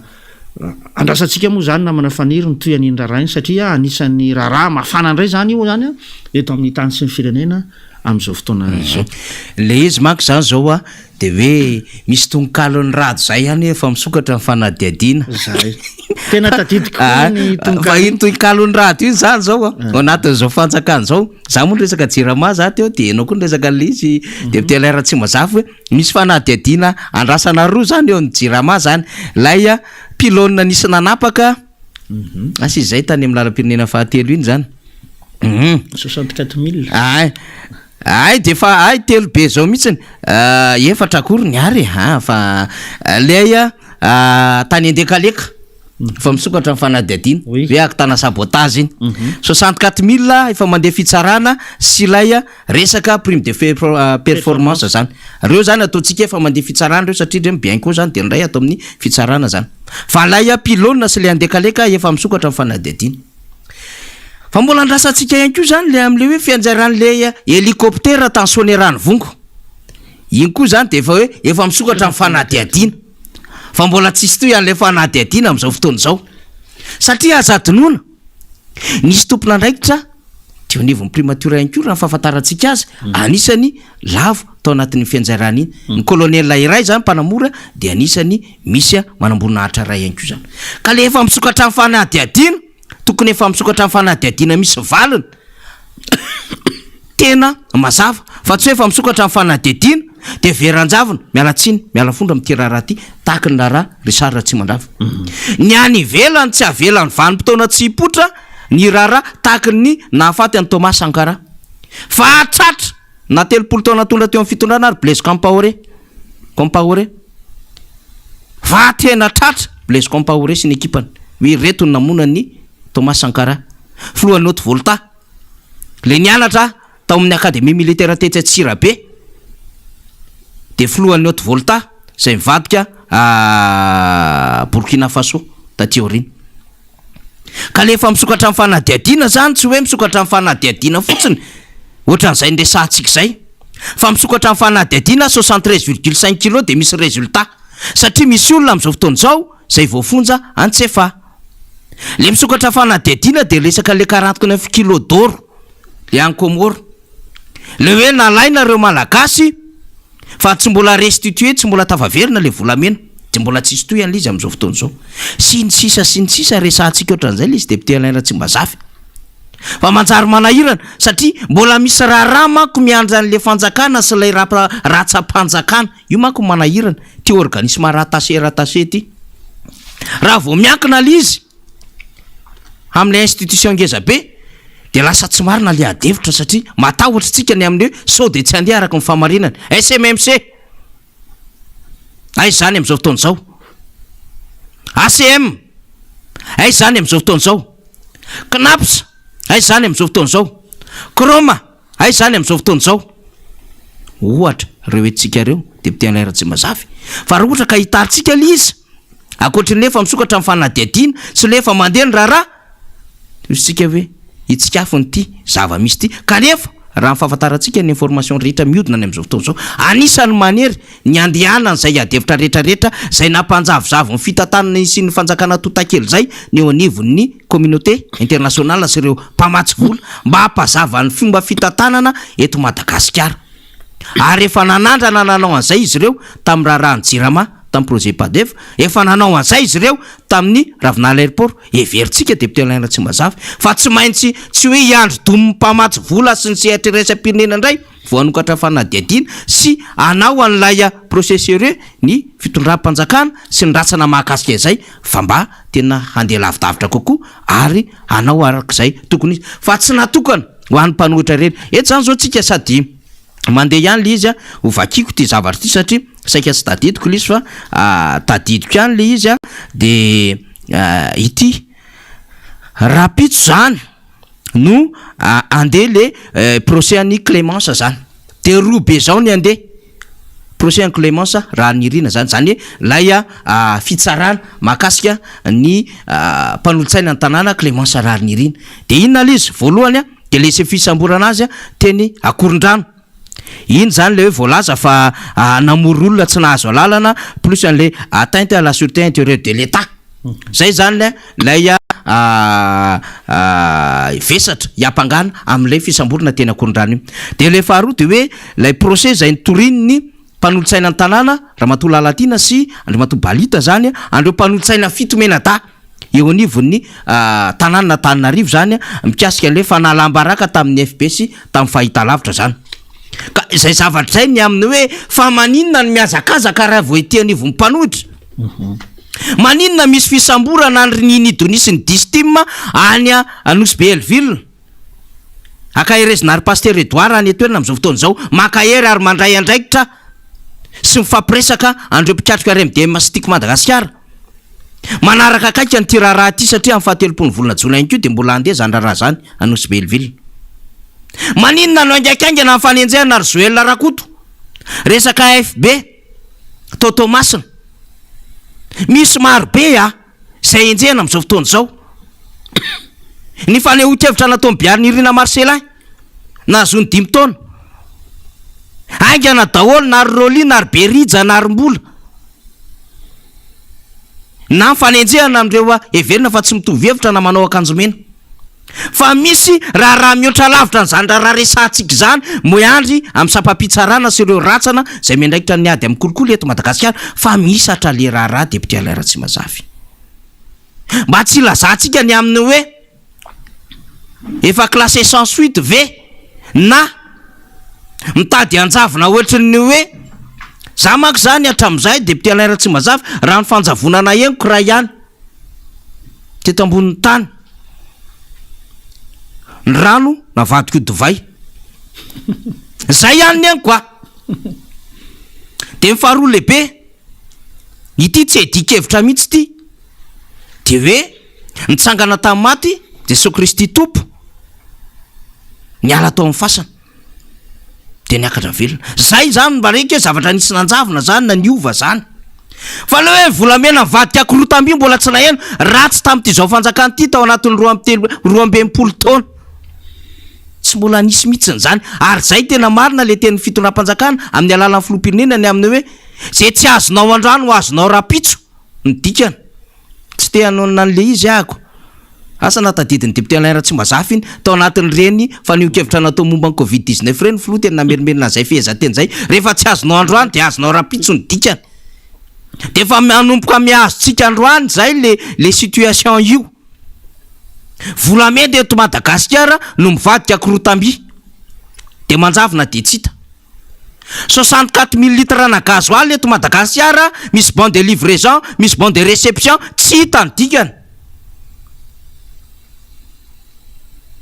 de tena ohatrany hoe fanomaso ny rehetrarehetra sanatrindresaka ohatrany le hoe misy maso misy mangalatra de mbola misokatra amin'ny fanadihadiny ty important ty député Alain tsy mazafy 4 raha mainty mpangalatr' olona mpangalatra akizy aiza le izy am'izao fa za amina héroïne sy cocaïne sy tsy fatako drogue ny samborona sy ny sisa fa hoe iza ny tena source iza ny tao ambadiky reny tena nisy nangalatra ve aniza le 4 raha mainty nisy olana ny témoignage na mariny na tsy marina ny resahany iny aizy ny fiarakodia voalaza miparitaka tamin'ny réseaux sociaux iny sady hoe nanjavona ohatrany rehetrarehetra zany adevitra rehetrarehetra zany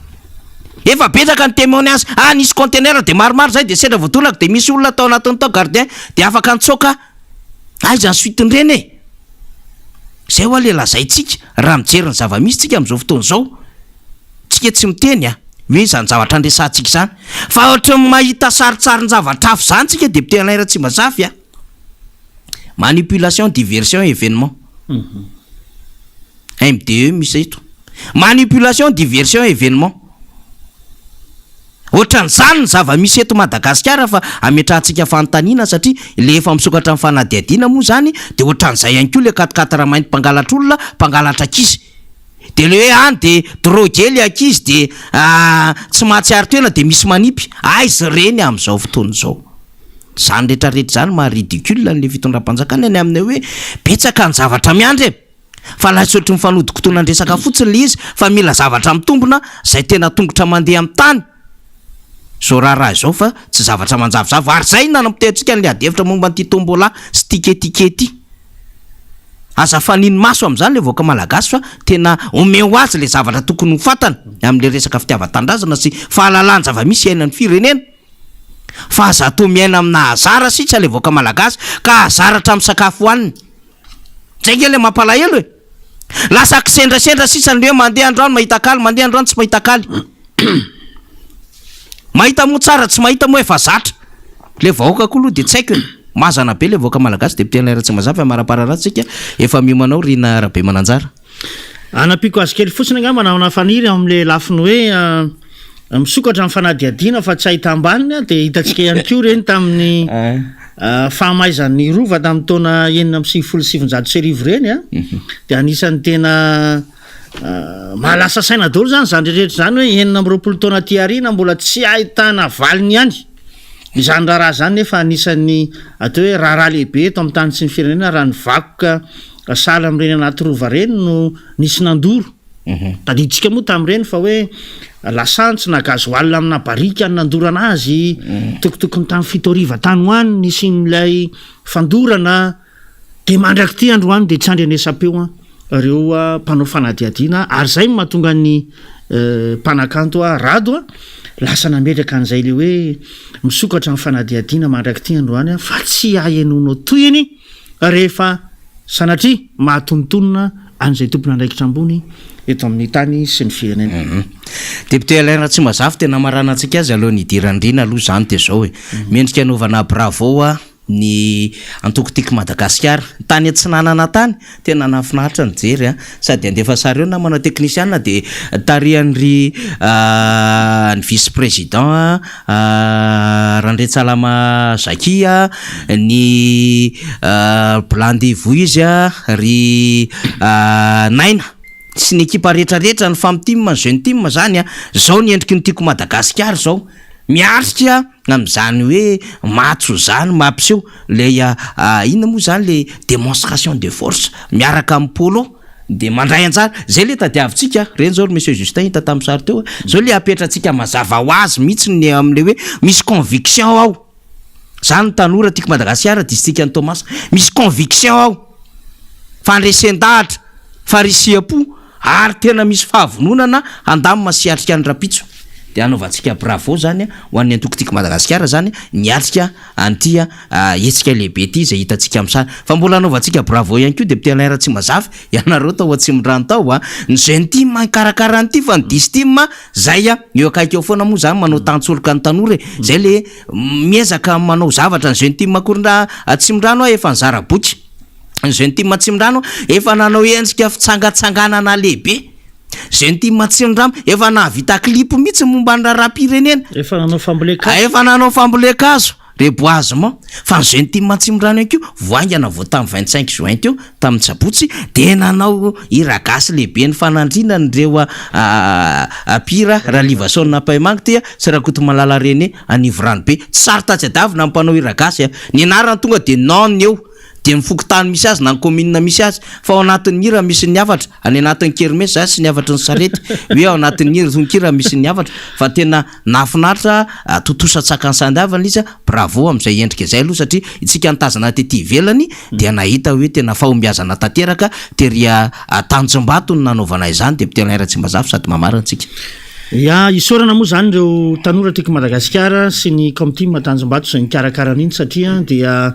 namerina n'izay le hoe asiny ny kolotsaina malagasy zay ary fotoana ao anatin'ny fankalazana ny fetim-pirenena sala am'izao de fantatsika tsara fa miezaka ny ety anivony atokotiko Madagasikara maneho an'izay asiny mahamalagasy zay hitatsika moa fa ny hiragasy de mitondra hafatra ary anatra indrindrindra ho an'ny tanora sy itsika ihany koa atao hoe ray aman-dreny am'izao fotoana zao ary indrindrindra mamelona an'izay afim-pitiavan-tanindrazana zay mifanandrify amin'ny andro zay ankalazantsika ny verenany ny fahaleovan-tena de raha ny technicien de tsara raha mba alefa kely zay apahany foy mahakasika an'izay etsika natao zay satria fantatsika fa etsika anankiray napiavaka ny tety amin'ny fakitra Atsimorano ihany koa zay nanolorana ny iragasy izay.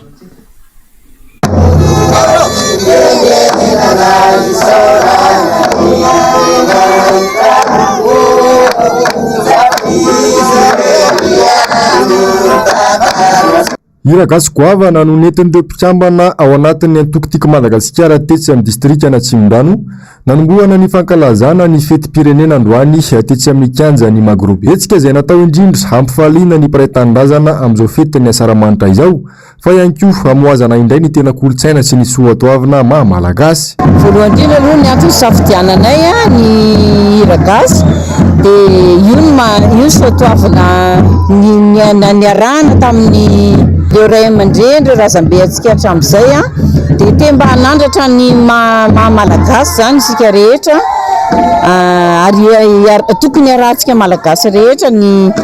mankalaza n'izany fetim-pirenentsika zany satria Iragasy io tena mirakitra anatra sy fanabeazana zany de ho an'ny tanora zany tena tsara zany hoe maheno an'izao Iragasy zao mba ahafahana hoe zany tena hoe sotoavina sy anatra avy amin'ireo ray aman-dreny taloha. Nanome voninahitra ity etsika ity moa nisy olomam-bahoaka ny Madagasikara voafidy atao Atsimorano Alain Ratsimazafy ary teto no nitondrany teny fiarabana sy firarintso ho an'ny vahoaka malagasy amin'izao fetiny fahaleovan-tena izao. Dia faly miaraba ny vahoaka malagasy nahatratra zao asaramanitra 2024 izao. Ankehitriny dia akafaliana no hitsidiana nisy tokantranotsika na hatratra zany vanim-potoana lehibe miavaka amin'ny isan'andro zany satria dia andro anankiray izay manamarika indrindra ny hoe niverenany fahaleovantena eo amintsika malagasy na dia 12 taona raha nefa zay no nazahoantsika ny fahaleovantena dia mbola hitantsika fa mbola tsy tonga amin'izany hoe fandrosoana zany ny firenentsika ary izay no anaovana antsoava ny vahoaka malagasy mba aneo an'ny firaisan-kina hatrany ary ametraka izay fihavanana maha-malagasy zay satria ino hita fa sotoavina izay mampiavaka antsika ary mitondra antsika any amin'ny fiaramentana ho amin'ny fampandrosoana ny firenena. Ataoko fa mafy dia mafy ny ady izay nataon'ireo ray aman-dreny tany aloha ka isika ankehitriny ihany koa dia tsy tokony andrarakilimbe-andoha fa hifanometanana hatrany amin'ny fampandrosoana ny firenena. Ny vola azo tamin'ity hetsika androany ity moa dia entina izarana kilalao sy arendrina ho an'ireo ankizy sahirana ato anatin'ny distrika Antsimondrano raha ny fanazavana hatrany. Isorana avokoa moa tsika zany zay tonga nanatrika an'izany hira gasy ny tanterahana teny Tanjombato iny marena moa fa nakana ny oronan-tsary sy ny oronan-peo dia mbola nitapany maraina le tao anatin'ny firy be mihitsy hoe hiry-firin'ny atsika zany zay hitatsika fa somary nanerika ny andro tamin'iny asabotsy iny fa nitapaka andro riva kosa dia atome folona tao amin'ny kianja magro Tanjombato zany niatrika izany hira gasy zay nikarakarain'ireo tanora tiky Madagasikara sy ny comtim Tanjombato iny zay anehoana ny fisaorana atsika menakavy amin'ny fanotronana ary indrindra hoe nahafahan'ireo tompona andraikitra ireo zany nitsinjo ireo sahirana amin'izay lafiny hoe fiatrena ny fetim-pirenena ka nahafahana ny zara arendrina ho an'ny ankizy sy nanaovana ihany koa ny asa sosialy manodidina an'izay. Izay no fotoana ihany koa ametrahana ny fankasitrahana ho antsika rehetra nanaraka ny fandarana miara-manonja mbola hititreto moa zany ny namana riana hitondra ny tena famaranana ity fandarana ity fa dia mametraka ny velo mahafinaritra ho antsika rehetra zay nanaraka tany an-tranontany tompoko lahy sy tompoko vavy. Eny ary dia akasantsika ny solombamboaka ny Madagasikara voavidy tetsy amin'ny distrika ny Antsimondrano raha tsy mba zafy alainy araka tamintsika teo zany dia nafinaritra ny adevitra nahafahana sitina sy ny saitsaina zavatra maro ny tenako raha teo koa dia mametraka ny velomantsika ho an'ny rapitso indray zany solombamboaka sy adevitra hafa indray ny hoe antsika rapitso azadinoina ny fandarina zany malaza isaky ny latsinainy larbi zoma zany loha hevitra hafa ny tondrantsika fandalinana sy fanadiadiana mialoha ny fotoana ny fahapalalambavao riva izany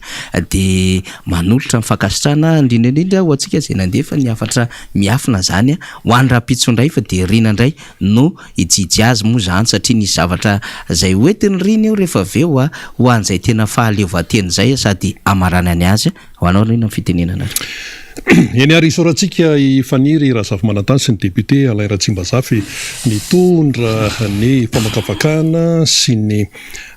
tsara ho fantatra momba nyity fiainam-pirenena ity ny tena soratany moa zany dia ny hoe niako ny fahaleovantena niako ny fitsingerenan'ny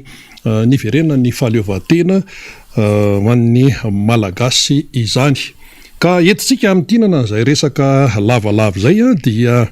manana fomba fijeriny irado na i Georges Andriamanantena falasan'Odimandry izy fa ny sanganasany dia mbola mitoetra ary manamarina ny zavatra iainantsika amin'izao fotoana izao ka toy izao indrindra ara ny fahitany rado ny fahaleovantena ary dia rahantsika izany.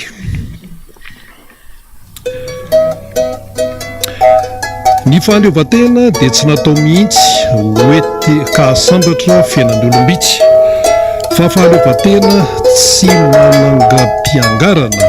hampitoka mamy ny sambaravarana. Ny fahaleovantena tsy trosa tsy miato hiandrandrana vola avy any dilam-bato fa ezaky ny tena mitohy tsy mety lanaka tsy araiky trosa ny hoavin'ny taranaka. Ny fahaleovantena tsy fanomezan-dasy ny tenin'ny vahiny ansolo teny gasy fa fahaleovantena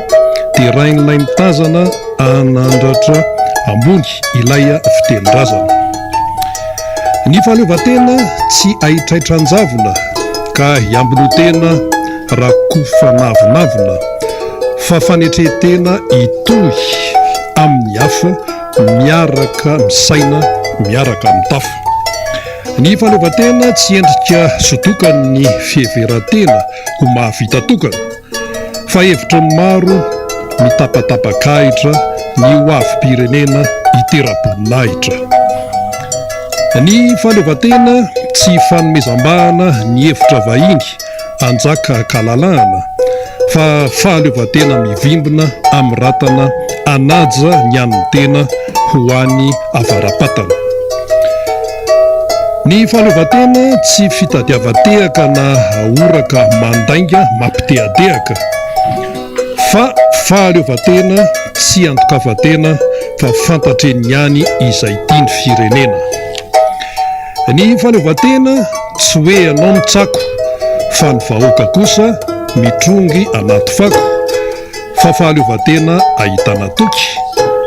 ka ny maronisa no sambatra sy voky.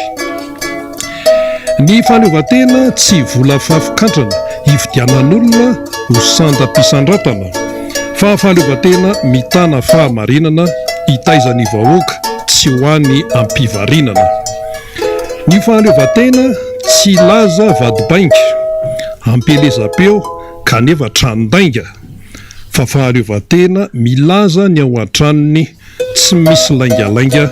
na mila ranoranony. Izany ka izany ny fahaleovantena, ny adiny ny razantsika sy namono ny tena, ny dira ny taponja, ny areta-tsesitany namoizany ny areny, namoizany ny rany. Anefa raha tsy izany no fahaleovantena iainy antsika etona, fa toa fitiavan-tena, say ka mijoroa hiady ho an'ny marina, mandra-pahatratra ny tanjona hotratrarina. Saotra Andriamanantena no nanoratra an'iny tamin'ny taona 1970 ary mbola mitombona hatrany izay voalazany hatramin'ny izao. Saotra antsika rehetra nanaraka hatramin'ny farany miara-manonja MBS Radio Mada, mankasitraka tompoko Rampitso indray.